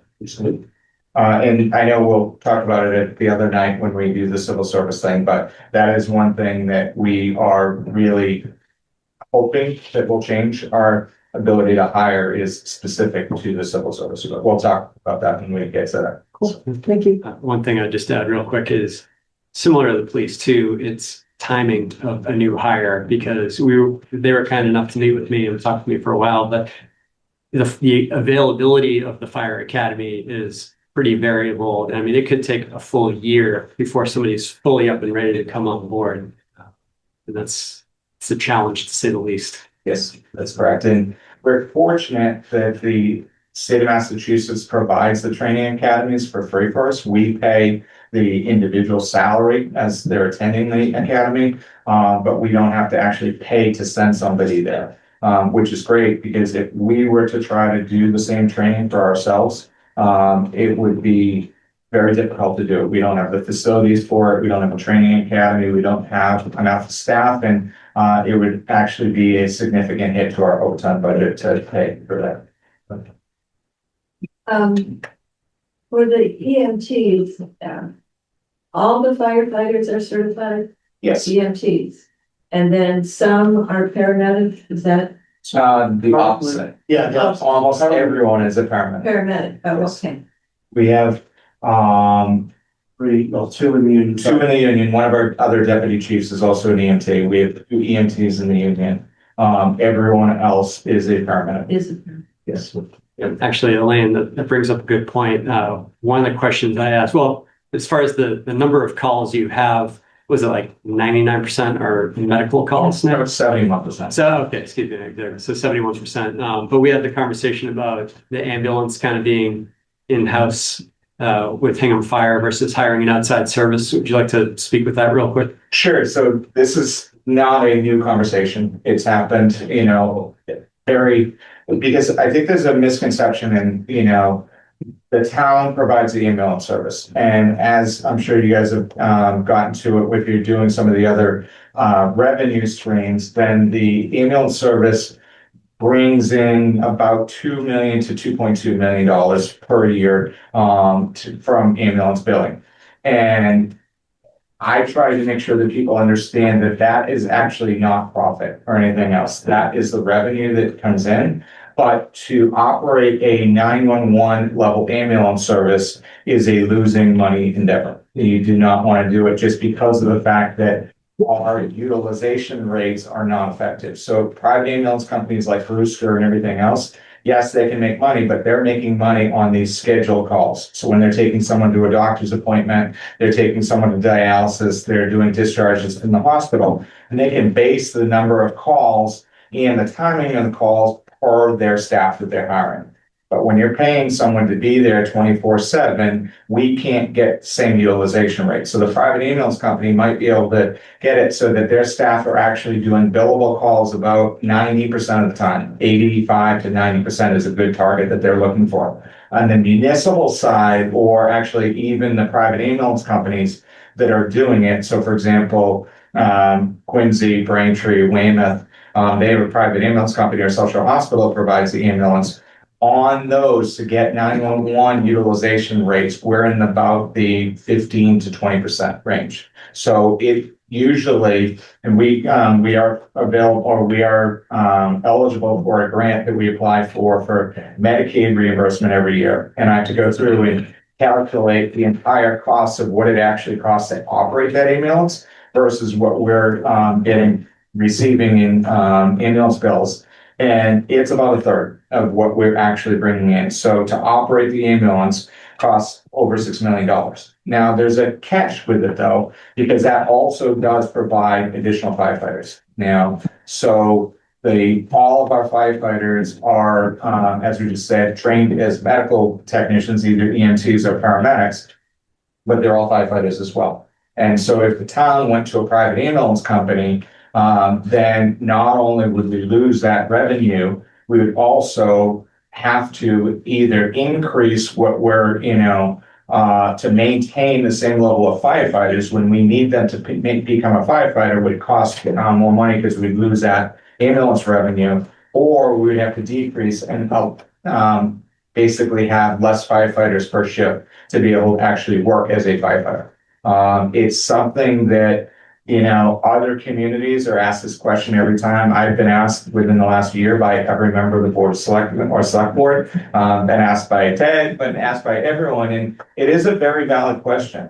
The issues with it is that years and years ago, the private ambulance companies saw other benefits to doing 911. So for example, when Quincy used to have the hospital, then they wanted to be involved in it because the hospital was also tied to the 911 service. And so whoever had the contract for the city of Quincy got to do all of the discharges out of the hospital. So that was something that they were attracted to. That doesn't exist anymore. And in certain cases, the ambulance companies will come in and provide ambulance service to the town, but they actually bill the town. So it could come to the fact that, not only are we losing that revenue stream, but we'd have to actually pay to have somebody else that come in to provide that same service. So it's definitely something to continue looking at, because the, Medicare and Medicaid rates, which kind of sets the whole industry up, they are paying pennies on the dollar, for what we're actually doing. I don't know if it's going to change. I can tell you that Medicare did a big nationwide study on every ambulance company in the country that does 911 work. We had to provide data, and it was a 3-year look that they were going to do. We finished providing that data about 3 years ago, I think. And there's been no report out from, anybody as to what's going to happen with it and everything else. So I hate to say it, I don't want to say it, but I don't think we should hold our breath, because everyone knows that health insurance is costing, way too much. And if they say that, yes, the ambulance rates should actually be X instead of what they are now, it's just going to make the problem even worse, So unfortunately, we're kind of forced and stuck with it. There are some services in Massachusetts. Recently, the town of Easton did that. Everyone is looking to see what's going to happen. They're kind of the test case for it. But most of us in the municipal world think that they are making a mistake. So we'll report back, because it's an interesting question. Thank you for reviewing that. Hopefully it'll save you 14 other questions in the future. Any other questions on the salary side? Okay. Carol, if you can go, Trying to get rid of this. There we go. Very good. Thank you. okay. What would you like me? You can, so most of because we knew that there was a big bump, and you can say about there. Because we knew that there was going to be a larger bump in the salary side, I tried to keep a lot of our expenses flat. So there's a few categories in particular that we had to kind of address. Specifically, one of the ones, and I think I've talked about this with you guys last year, if you scroll down a little bit, scheduling software. This is something that, we've been kind of going back and forth as a town and with IT for the last several years about whether or not some of the software that we use should come out of IT's budget or out of our budgets. And there was one year that it's a line item actually got missed because I thought IT was putting in for it. They thought that we were putting in for it. So I've had conversations with Bill Hartigan, and he kind of asked us to continue doing it on our own because we know the increases. He doesn't even know who some of these companies are. We're getting the notifications from them when they're projecting a increase or when we're adding additional things in. So last year we added a couple of new things for our EMS recertification. We added other line items for the paramedics to use to help calculate drug dosages and stuff like that. So that's the first big increases in the software. Vehicle tires, a small increase, just because inflation, and we have a lot of vehicles and stuff like that. Public safety building, we still take care, even though there are the public safety utilities, we are still maintaining what we do inside the building. So the town has part-time or custodial support that works in the police department side. We still do everything in the fire department side. It's just tradition. It's also something that, from our perspective, if we have one station that has custodians there and not at the others, it becomes a morale issue. And how do we address that internally? So even though the police have custodial support, we do our own. So and that also includes buying our own supplies for it. So because it's a bigger building, we bump that. Ambulance supplies is the biggest one. So first of all, as we said, ambulances call volume is 70% of our total call volume. There have been a lot of increases in supplies based on inflation, based on some tariff costs, because some of these things that we are getting are coming from overseas from our vendors. But one of the biggest things that I had the note here for is South Shore Hospital, who we transport to 98.6% of our time. They used to provide a lot of services for us at no charge. So for example, they used to give us linen. Years ago, they used to supply us with the medications. And in this past year, they've notified us that they're having financial difficulties and they're unfortunately no longer to be able to do some of that. So they actually started charging us for the medications about probably 5 years ago, but it was a cost that we could still eat under our AML supplies. They've notified us that starting July 1, they're going to charge us for linen, which will cost us about $25,000 a year to either buy disposable linen or to contract with a separate vendor to come in and supply it for us. And they've also notified us that they may charge us for other things that we haven't anticipated yet. We're required to have a medical director, and we currently get that for free through South Shore Hospital. But they have indicated that, hey, we don't know what's happening, and in the future anticipate that other charges like this could be forced upon you guys as well. So it's kind of unfortunate. We don't really have a lot of room because all of this is regulated by Office of Emergency Medical Services, which is a state agency. And we've actually learned, unfortunately, that this is the road or the direction they're going in is common across the country. And we've learned that New England is one of the few places that the hospitals actually are still continuing to do some of these things. And now I think they're having conversations with others and realizing that, hey, if everyone across the country is getting away with charging for linen or, making us buy our own linen, then they're going in the same direction. We kind of fought them on this, but found out it's common. Yeah, we actually brought in state legislators and everyone else. It wasn't just us, it was a lot of fire chiefs in the area. And ultimately, we had a little bit of a compromise with them. Originally, they were going to start charging us in November, and they notified us in October, and we said, we're already in our fiscal year budget. We can't absorb that. And some other departments, especially some of the smaller communities, really, really couldn't absorb it. And we kind of said to them, is there anything you can do? So they did push it off till July, but even now they're not 100% committing to the fact that they're doing it, but they said budget for it. So, and they used to provide free training. Now we have to yes, find that's right. alternatives. Yeah, it's required that we do like annual skill verification labs and stuff that they used to provide, and now they're not providing it. So we have to go and we actually have a request into capital to buy equipment to be able to do it ourselves, and then we'll probably have to hire a physician to come in to conduct that training. So a lot of changes with that, but if you keep on going down, I think there's only one or two other charges. So alarm services was just that's our fire alarm monitoring. We were actually under budgeted for the last couple of years. And the final thing is the physical exams that we were paying for cancer screenings. Or it's part of our contract to do that, like the police department mentioned as well. So we just put the line item in here for it as a new place to overflow. Any questions on the expenses? And the capital that's listed on here is last year's capital, so you don't need to take a look at that. I don't know why it didn't get updated, but Just does it.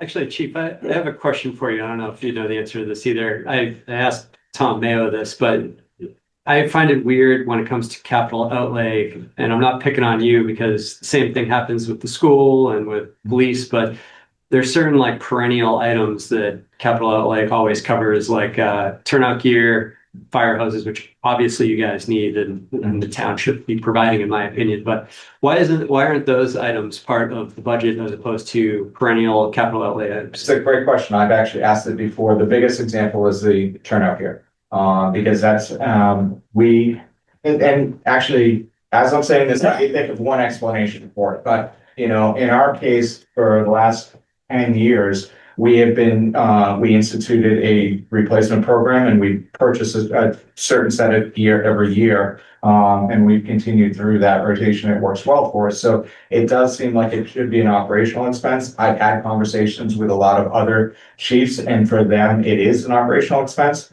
Now, that being said, I think we mentioned that, I'm sure you guys have heard all about PFAS. Well, the turnout gear that we have, it has PFAS in it. Everyone knows it, and the state actually passed legislation that starting in January of 2027, no manufacturer can sell any gear, fire gear with PFAS in it. The problem is that there's no good alternative yet, you know, and some manufacturers are working on something, but they aren't, the testing isn't holding up yet for the longevity on it, or if it's really PFAS free. So I said this to Capital when we met with them, that there is a chance in a couple of years, hopefully when they come up with a viable alternative, then we may need to go and replace everything at once. Because in that case, we can't tell fifth of our staff, we're gonna replace you guys. You guys get the new stuff, right? About 4 years from now. So that would be the only thing I can think of in that, but I do agree with you that that item itself is always our number one priority on capital every year. And it's, you know, we're budgeted or requesting $60,000 every year. So it does eat up. Yeah, it just seemed like a quirky thing to me, so. Thank you. You want to scroll around to the total just to make sure I have the right number. Thank you. So I'd like to recommend a fire department budget of $9,139,262.15, which is about 2.3%, factoring in the CBA and everything over last year's numbers. That's great. Thank you. Thank you. Thank you. Thank you, Luke. I like your shirt, Russ. There you go. I wanted to go back to sandwich and change. I love it. What, are you asking for money tonight? Yeah. Are you asking for money tonight? Yeah. Okay, I don't know. Just based on his shirt. Ignore these two. Buffalo Belfast. Yeah. Buffalo, we're not taking questions. I did see that actually on your, you have some patches on your jacket. I'm sorry. Sorry. Should check out various license plates. What does it say? Feel bad for me? Oh. Come on, get out of here. Thank you. Mary and I have had many conversations about the Buffalo Bills and the Bull Creation. Josh Allen deserves a Super Bowl. We gotta find a coach that can get it there. Thank you. Thank you. Thank you. Yes, give me. Yeah.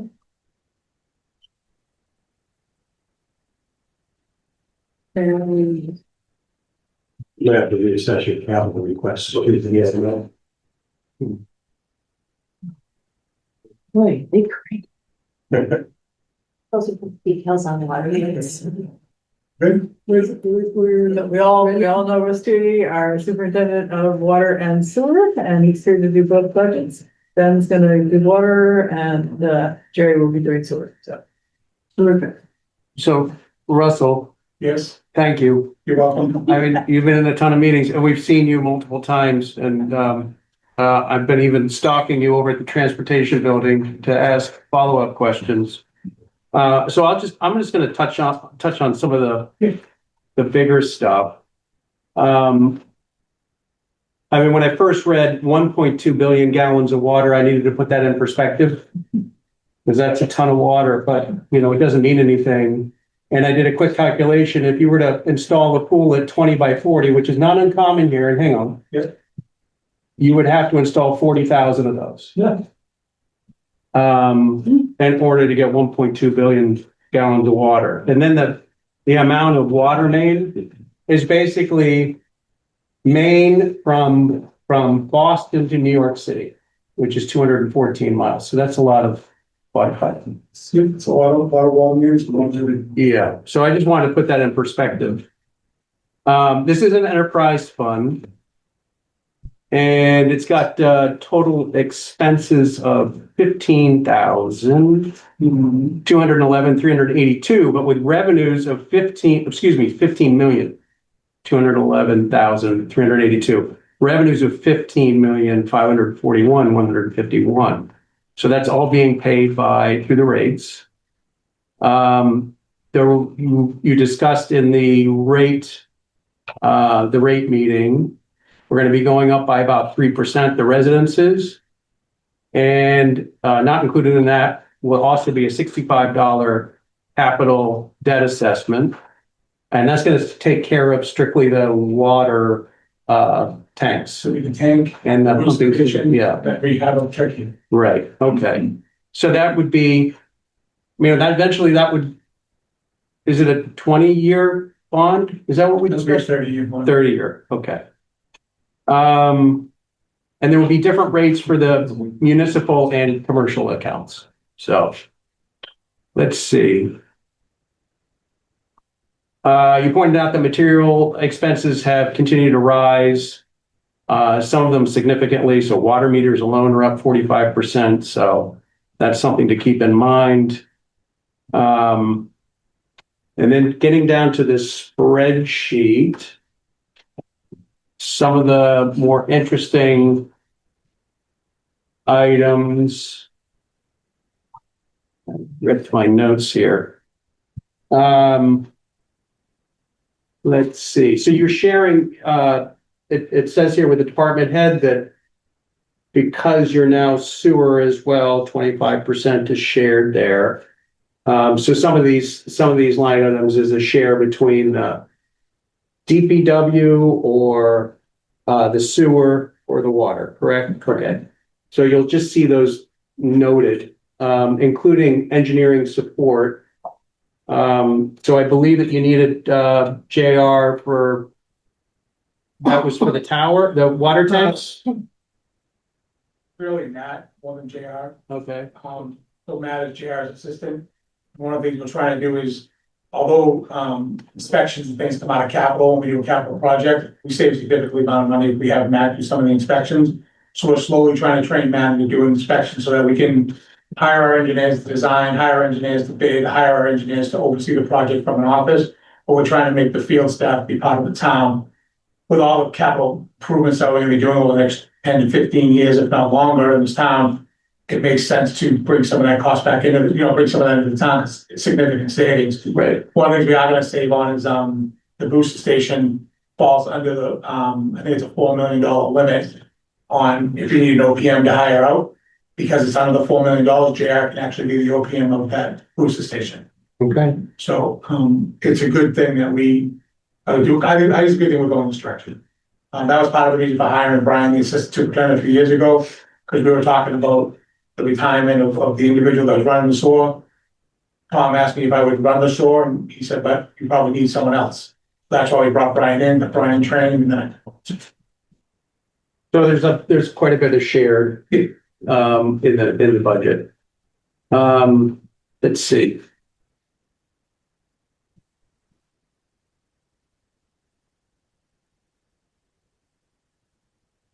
Some of these percentages, so for instance, if you scroll down to the fire hydrants and what was it, the water mains? Services. Yeah, those get switched, those get flip-flopped every year. So that's why you see such a big jump between those two numbers, negative and positive. So I mean, you can see it in the fiscal year 26 and fiscal year 27, those two numbers just get flip-flopped. Let's see, contract services. That was a new labor contract, chemicals, and then you added 4 positions. The 4 positions were Viola? They're Viola. Okay. And coming to Viola, you now are going to be using HMLP for customer service and billing, so there's some savings there. On July 1st. Okay. Was going to be 850 under Viola, but now it's 583 with HMLP, so right. Getting some savings there. And interesting enough, we pay property taxes to the town because of where the pump stations are, and it's either Hingham or Norwell or Hull or Rockland, depending on where the pumping stations are. I found that interesting. And let's see, I guess the last thing I'd just point out is debt service, the principal and the interest payments. Principal's increasing and the interest payments are dropping. This is from the 30-year bond, which I think comes due in 2050. Is that right? Yeah. Purchase. For the purchase, that was 117 million borrowed. And I mean, those are all the highlights. I don't know if there's anything you wanted to add, Russell? No, but some of the short-term debt and the debt service interest for capital improvements is gonna start coming up over the next 3 to 4 years because we were doing a lot of work. Okay. A lot of that was in short-term loans and stuff like that being, so some of those got transferred to bonds this year. Oh, right. And then we are going to continue to do that. I think one of the biggest things to look at is, we said it to be about an average 8% increase in everybody's water bill. So our budget only went up 5.4%, but our revenue is gonna go up 9%. So we're still gonna have that cushion to have some reserve funds, even with the increase. But also remember, the way we laid out the tank payback was, you could have done it 2 ways. One is we could have charged less at the beginning and then more at the end. And we talked about doing it level, so we're gonna have a little more money at the beginning, and then it's gonna stay level to the end. So one of the things we looked at was, we could have charged everybody $28 for the first 5 years, but then I went to $40 for the next 5 years. Then I went back down, so it was like an up and down thing. We thought it was better for everyone to just know it's gonna be 65 to 30 years, that's it. So that's the reason why we may have a little more revenue over the next 2 to 3 years. That's all gonna go right to the tank money, and we'll leave it somewhere where it doesn't get spent. And the installation of the AMI, is it AMI? Yep, so one of the things we've been looking at since I've been here is the metering system. Something I've done for water, I think, is definitely through meters. But the only way we can track it better is to go to monthly billing, because we go to quarterly billing, we get 3 months out and go to someone's house, all of a sudden we find a leak. That could have started 2 days after we read the meter. An AMI system will read the meters every day. So every single day we will get a meter reading. Now, we won't use it for billing, but we can use it for analysis. Right. What we can do is at midnight, every night at midnight, it resets. People are reading the day before. We have readings from the water treatment plant, how much water we pumped out. We'll know exactly what we put out and what we could bill for in that single day. That's gonna help us also look at meters that are properly tested. Right, okay.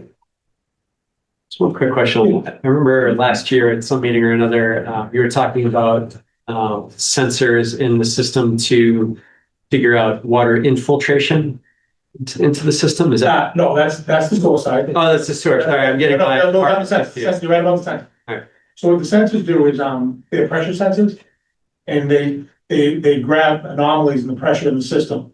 One of the things that the new tank is gonna do is gonna stabilize the pressures throughout the system. When we're putting 80 pounds or 90 pounds of pressure out of the treatment plant, by the time it hits hull, it can sometimes spike to 100, 120 PSI.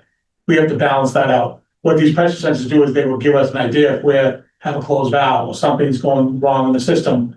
If we see these spikes, we can react faster. Yeah, more proactive. There was a system, they put 12 manholes in the system and never utilized them. We actually found them all. It took us a while, we did a couple of them out, but I'm not sure if we can use them or not, so I have someone coming in to look at them.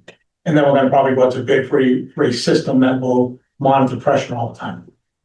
Cool, thank you. We do have these ones, we go up to the hydrants now, there's 7 of them. So the fun job of somebody to run around town and kind of move around, and we download them and look at the analysis, and it really comes with the Main Street issue that we had over the summer. We found a couple really bad spikes, and we found 2 valves that were closed. So when we opened those up, it all leveled out. So. Any other questions for Russell? Okay, then I'll make a recommendation for total budget, expense budget of $15,211,382.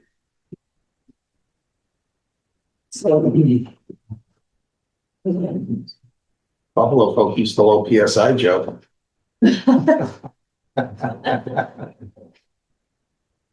Oh, Yeah, I was at.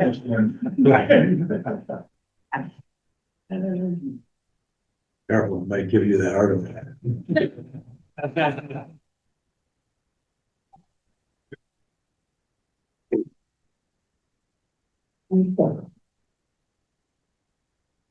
where is sewer housing? All right. Yep. Yep, there you go. Well done. Thank you. I wonder why. Oh, That's, yeah. All right, so sewer's kind of, in some ways, the little brother of water. Things go in one, didn't come out the other end. It's equally as important, even though it's a lot more, very important. Yeah, Ben had piping going all the way down to New York, and I think sewer goes maybe to Plymouth, something. Yeah, 30 miles. Anyway, similar sort of activities. We have piping, we have pump stations, we have repairs. And I think that it would be nice so we have contracted out services, so in many ways, it's kind of similarly structured. I think if I've got the numbers correct, interestingly enough, we can kind of go to numbers just to, just to kind of focus on what I'm sorry, so the audience, because I think the hearing's gonna get confused. Can you just back up a little bit with the noise? What did I do?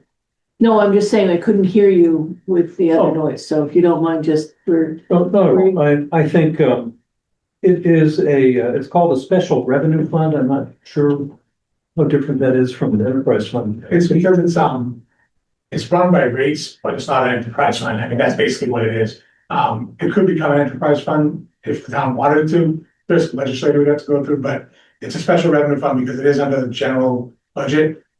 But it's also backed up with rates. So it pays for itself. We try to make it pay for itself, yes. If we want to go to the numbers, it's kind of interesting to see. As Ben said, Russ's position, I think, is 25% of his time is allocated to sewer. Steve Dempsey is a full-time assistant commissioner, I think. I'm saying, assistant director, and you have clerical staff as well. The total budget is about, if I'm getting the numbers right, is 4,681,52. And interestingly enough, personal services is only 224,541. Expenses 665,752. And capital is included as well in the budget of 576,600. So that all adds up to kind of $1.4 million, something like that. So the other $3+ million is other category, right?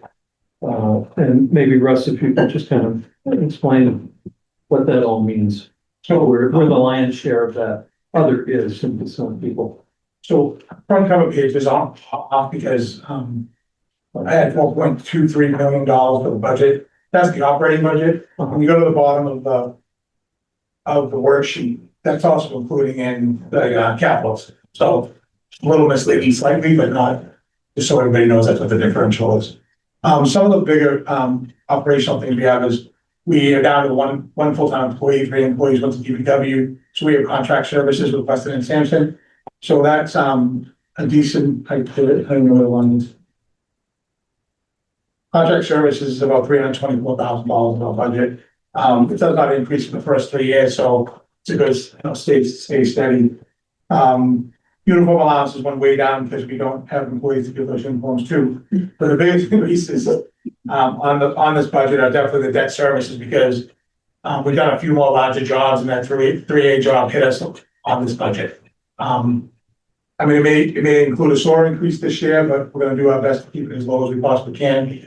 But we don't know until the MWRA gives us their increase or decrease all the way up to May. So it's a very hard thing to balance because the MWRA doesn't talk to us until May when it comes to how much they're going to charge us. Yeah, and when you look at the numbers, that number for MWRA is almost $2.4 million, right? So that's a It's half the budget. yeah, it's a huge amount of money that is paying them to take our sewage.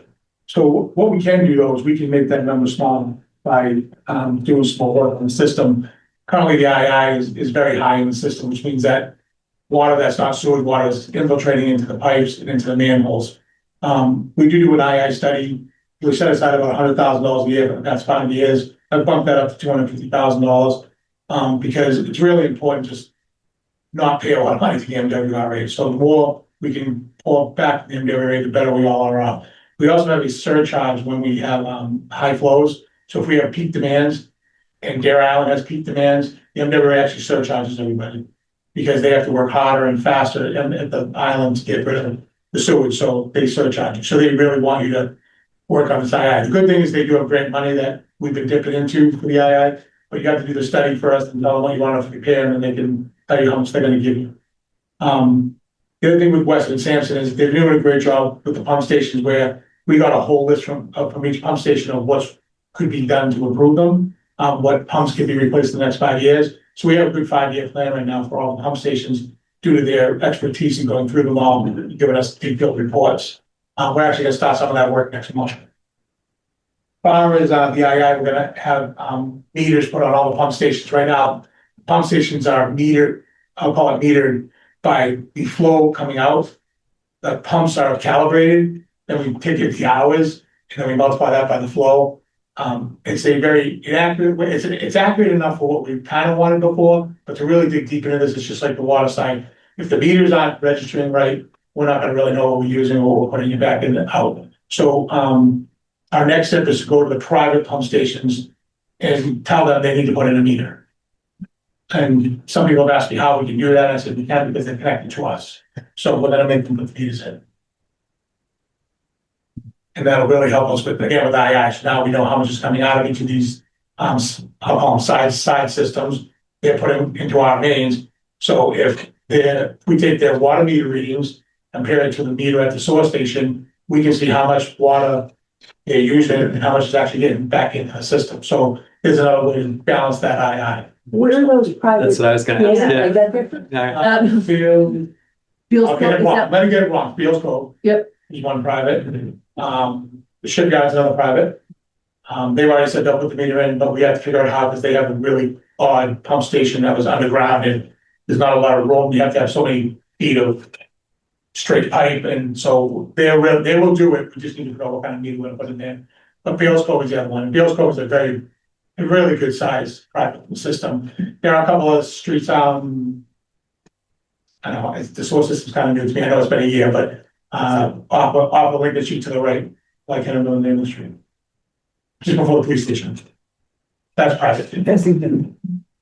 No, back this way. Downer? No, back No, there. no, wait, where are you? Bradley Park. Okay, there you go. Bradley Woods. Yes. Bradley Woods. Bradley Woods. So again, with that pump station, we just put a meter in there about 8 months ago. What does that mean, it's private?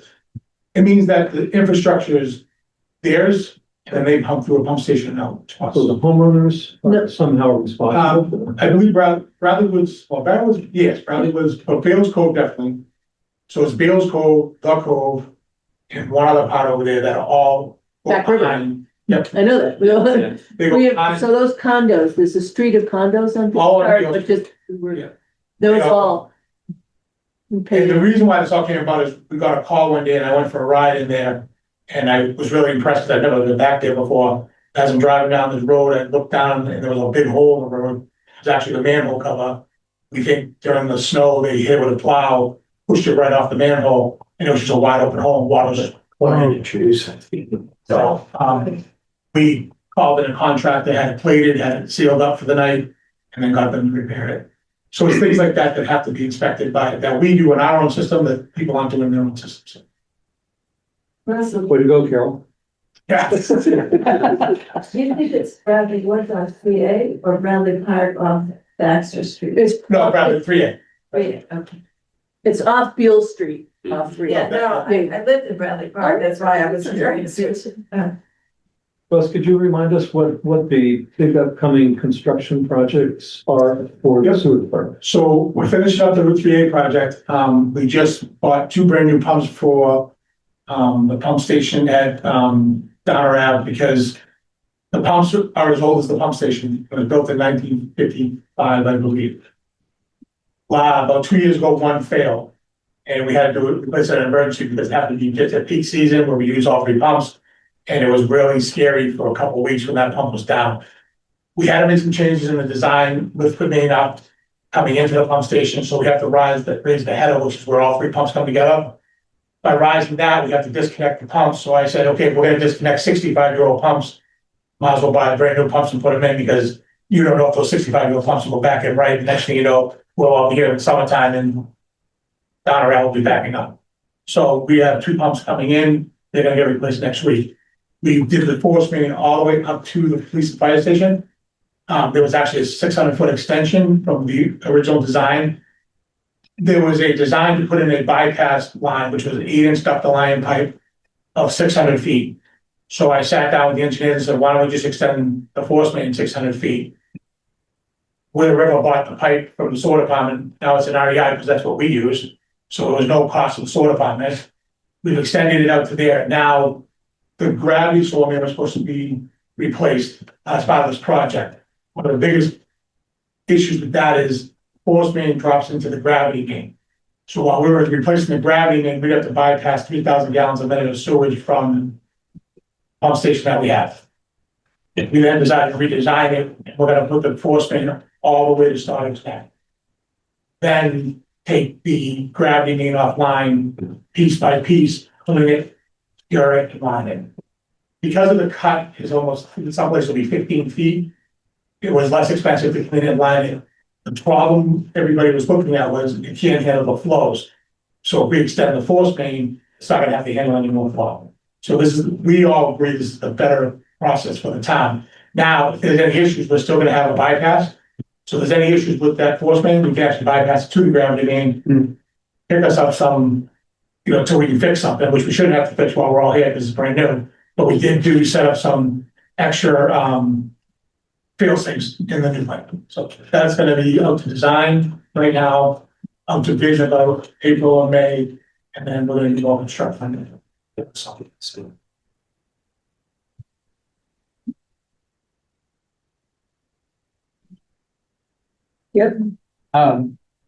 Question, so if it goes to Stotter's Neck, that's MWRA. That's the pump stations. And that's just the North Sewer District. Correct. So the Weir River Sewer District goes to Hull. Correct. And is there a line item in here for what Hull charges? So, I mean, you're saying it's 2 million for MWRA or 2.3. It's less because it's not a lot of residents in that area. Yes, 180. Yeah. But the Weir River Sewer District, I mean, that can't receive any more expansion.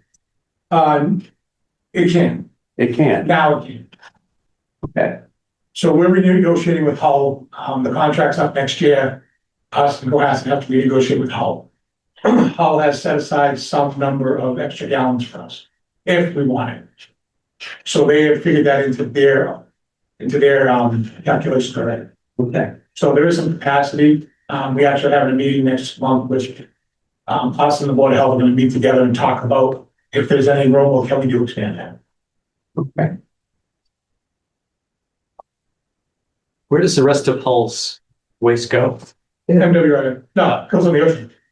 They treat it. They have a treatment. They have a treatment line. Okay, I didn't know that. They have a discharge line that goes out into the ocean. Near Spinnaker. On the opposite side. Yeah. It goes out into the channel where you go across the George Island. Okay.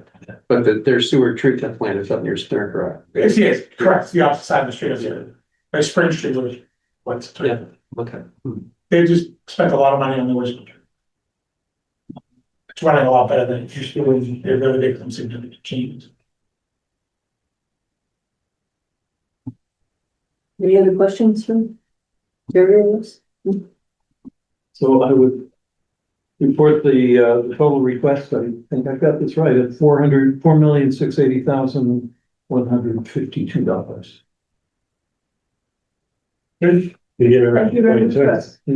I rounded up. Yeah.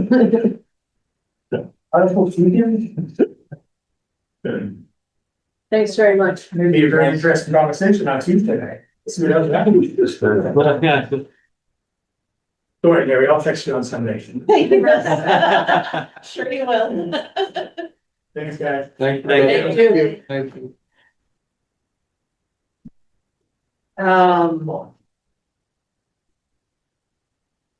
Get out of clear gov.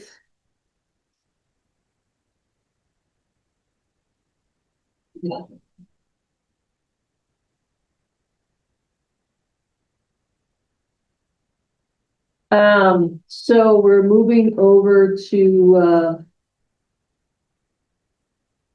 liaison updates. Any other updates, Brenda? It's, in terms of the HL project, liaison team, Steve, John and I met with Carol last week to sort of figure out how can we set up a process for AdCom to look seriously at all the issues involved in looking at this project. And we borrowed an idea that Mary told us that AdCom used many years ago about the, purchasing the water system, which was to sort of take individual subjects within the project and focus a discussion on that subject alone to kind of really try to get a deep dive into it. And then on a different date, have a different discussion on another subject. So we are setting up a series of three discussions, the first one of which will be a week from today on the 12th. Focus of the first discussion is utilization and programming. Second one will be operational budget and sources of funding. And the third one will be cost, impact on the town's finances in the big picture, and impact on taxpayers. So those are our three planned discussions. First one scheduled, the other two will be added on as we figure it out, basically. So to prepare for that, the liaison team will be posting a bunch of documents, and we've all gotten a zillion different pieces of data about each cal. So trying to bring them into one place. So there will be a new folder in the AdCom Dropbox labeled HCal. And as you click on it, it will then show you what documents are there. We're planning to put into the titles of each document exactly what it is you'll be seeing, where it came from, whatever, so you kind of know what to look for. We do have two things that are going to be coming out as emails. I think at this point, Brian did a piece of work a week or so ago that he wanted to offer all of us in terms of thinking about the project. So that will be coming out. Or should we just put that in the Dropbox with the others? No, I was just responding to Brian's original request that he wanted it sent out to him. We needed Brian, to is wait that all until right? it was on. Right, is that all right with you, or do you want it sent out? We put it in the Dropbox where That's fine. everybody looks at Any it. chance to send you, but I never, you know. So, and get posted in the But Dropbox. yeah, just to be clear, I was not wedded to either one idea or the other. Send it through the email, if we talk about it as anything. But I'm glad we can talk about it. Yeah, sure. Yeah, so we are trying to work with the information we got from John Coughlin that it is possible to send information. It is within the open meeting law to send information to all of AdCom when it is on an agenda coming up, and you then talk about it at the meeting. So the whole idea here is to make sure that we aren't having conversations and deliberations among all of us outside of the public view, since open meeting requires us to have our discussions in the open. So that's why. Okay, so then things will go into the Dropbox. I do invite you to, we got, those of the liaison team, as you know, spent a great deal of time for 2 months last fall trying to get some data out of the HCal committee, getting them to do research and to put it together. We did finally get some of that information in literally 3-4 days before our discussion in December. So I just call to your attention that they did put together a chart of the comparison data they did across towns and wrote up a narrative as they understand that data in terms of how it applies to Hingham. So I asked you to reread that. We got it very late in December, so I do ask you to reread it, and we will provide a bunch of other things for you to read as well. So first discussion is the 12th. We have asked an HCal building member to come to answer questions. No presentation, just to answer whatever questions come up. from us, and then you were gonna describe, I think. Well, just, yeah, so the process just for the meeting, so we're all clear is, I think for the sake of time, we need to be very focused on the topic of the meeting. So I'm gonna be pretty strict that if we get off into one of the other topics, like operating expenses, I'm gonna shut those conversations down. Not just on us, I'm probably more concerned about public comments.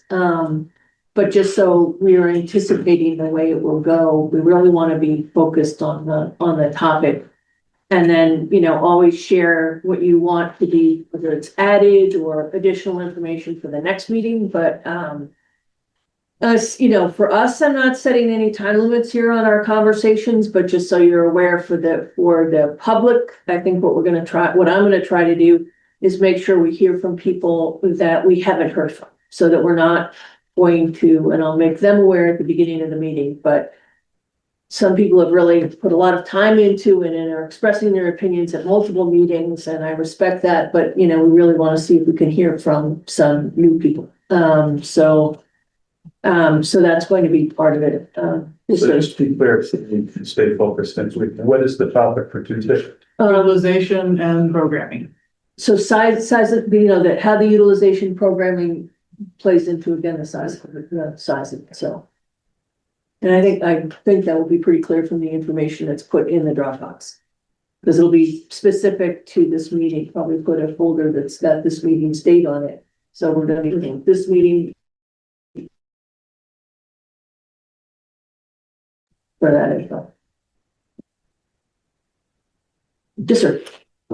Did anything get done with schools or anybody else about notifying a broader group about being at town meetings? So, I have a call into, the school did not work.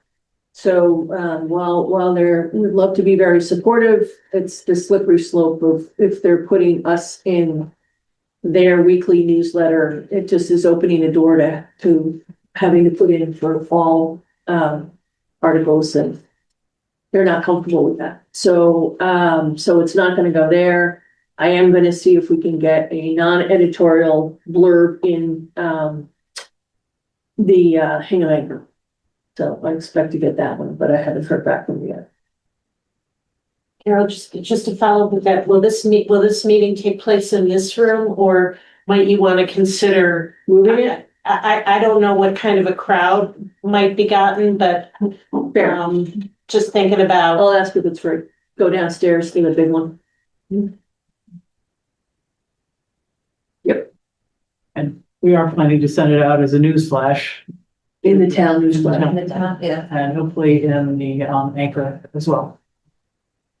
And if we have other ways of getting the word out, that we are looking for people's ideas or input on this subject of the utilization and programming of the new HCAL, and probably want to reference the fact that they can get a lot of information about programming plans through all the material that the HCAL committee has posted on the town's website. They have all the presentations that we heard, that perhaps members of town residents haven't heard yet. Carol, how will you structure the discussion? Are we gonna open discussion around the tables? Open discussion. I think we hopefully will, a vibrant, open discussion among us. I mean, I think I'm probably gonna ask that there's still talking goes through me, so we're not talking over each other.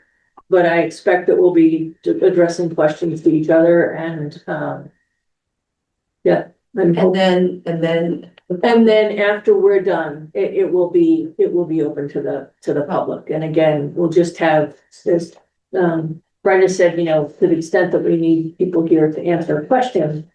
But we're not going to be having a building committee talk. That's my example. If we've heard from them before, absent they're correcting a misstatement. I guess that's the one time I would let them talk. And they'll be there. I know somebody, I expect, we're inviting one, but I'm sure. Mary's saying we are hoping one of them will come for the purpose. And we do believe that the select board, will be having the sort of traditional hearing of the whole project where it gets presented by the building committee, as part of their process. So it's kind of like that will be handled there. We've on some levels already done it several times. So That was our hope, was to put our time into talking deeply about it rather than hearing the presentation again. Any other questions about it? So we'll be on Dropbox and we review it in time for Tuesday. Yes, please. Thursday, got a week. You know, it'll be up there very soon and you have a week. What will also be up there is I have received many letters. Quite a few of them are let's call it a form letter. I don't know the right term to use, but you know, it's the same letter that people have completed.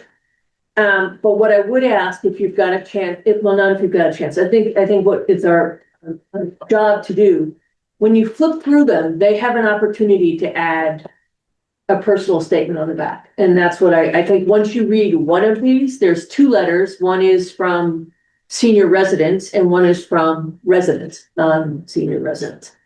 So there's two letters. You can read one. They're going to be the same, but I think the comments on the back are really the personal comment that we should be reading. And I'm going to move others that I have emailed on prior occasions to the Dropbox. So they'll be under the HPAL, a letters from the public folder will now, instead of, you know, ones you read 2 months ago, they're all going to be in one place, and I'll separate these out into their own folders, so that it makes it a little easier for you to just scan through them and read the second page after you've read the first page once. But and many don't have a comment filled out, so you can just, it's not going to take that long to go through and see what the feedback is. But I'd ask that you also at some point take the time to flip through all the letters, because I have to scan. I'm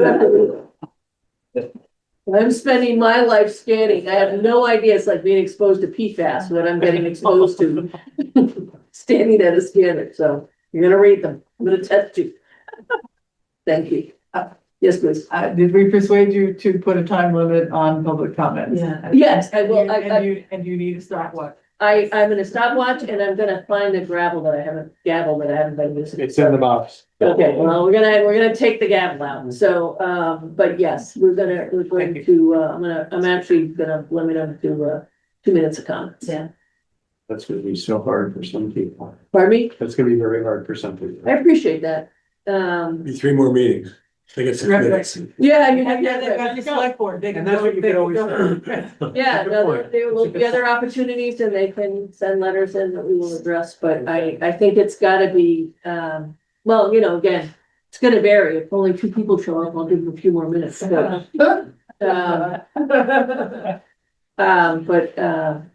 again, and the focus, we're gonna stay on topic. We're not gonna be talking again about location,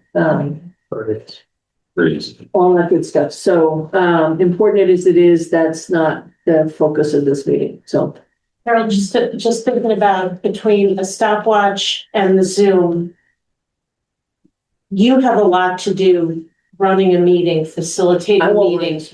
What can others do to help with? Thank you. Some of the logistics, because that's going to be a tough meeting, and we would want you focused on managing the meeting. No, that's great. I will have someone else run the stopwatch, and I won't run the Zoom on that. But thank you. So if I think of anything else, I will share it, because I appreciate that if I'm not paying attention, it could go awry. And we don't want that. So, so I will make sure somebody from the town is available to run the meeting, so that we all can pay attention. And then, and I will have somebody else. So, It wasn't volunteering. I wasn't offering it. I was thinking of you. Right here. Kevin did a good job last Kevin did it last year, and he can kick me. He's close enough. That'll scare me. Yeah. No, Kevin's close enough to kick. Set the police department on budget again for the end of the night, so you have the police here all night. Have to manage the room. Well, that's an interesting point. I might put this. No, just Carol, is that, the agenda for the 10th? It is not, but there is not, I mean, it's a pretty, that was a good question. Let me tell you, because if anybody has concerns with what's on there, we can talk about it. It's certainly intended to be most of it. That's the 12th. Right now I have on it, it's a transfer from the stabilization fund. That's a recurring one. That's very quick. And potentially the sale of 8 Short Street,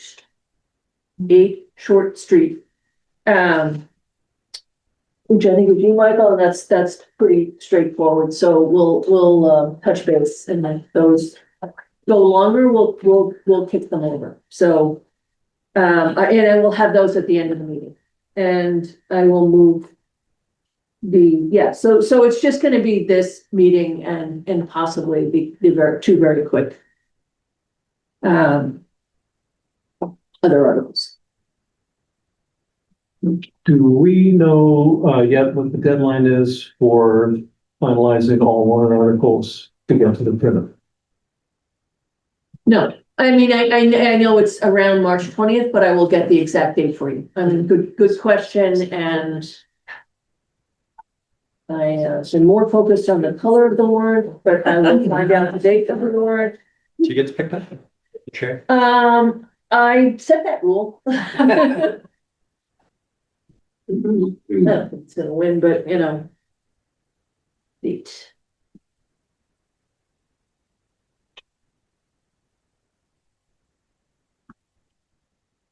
Okay. Well, let's get back to you. Anything else? And, any suggestions, feel free to give me a call. Any other updates? Okay, with that, I will entertain a motion, Steve. Motion adjourned. Sorry. All in favor? Aye. Thank you very much. Good meeting.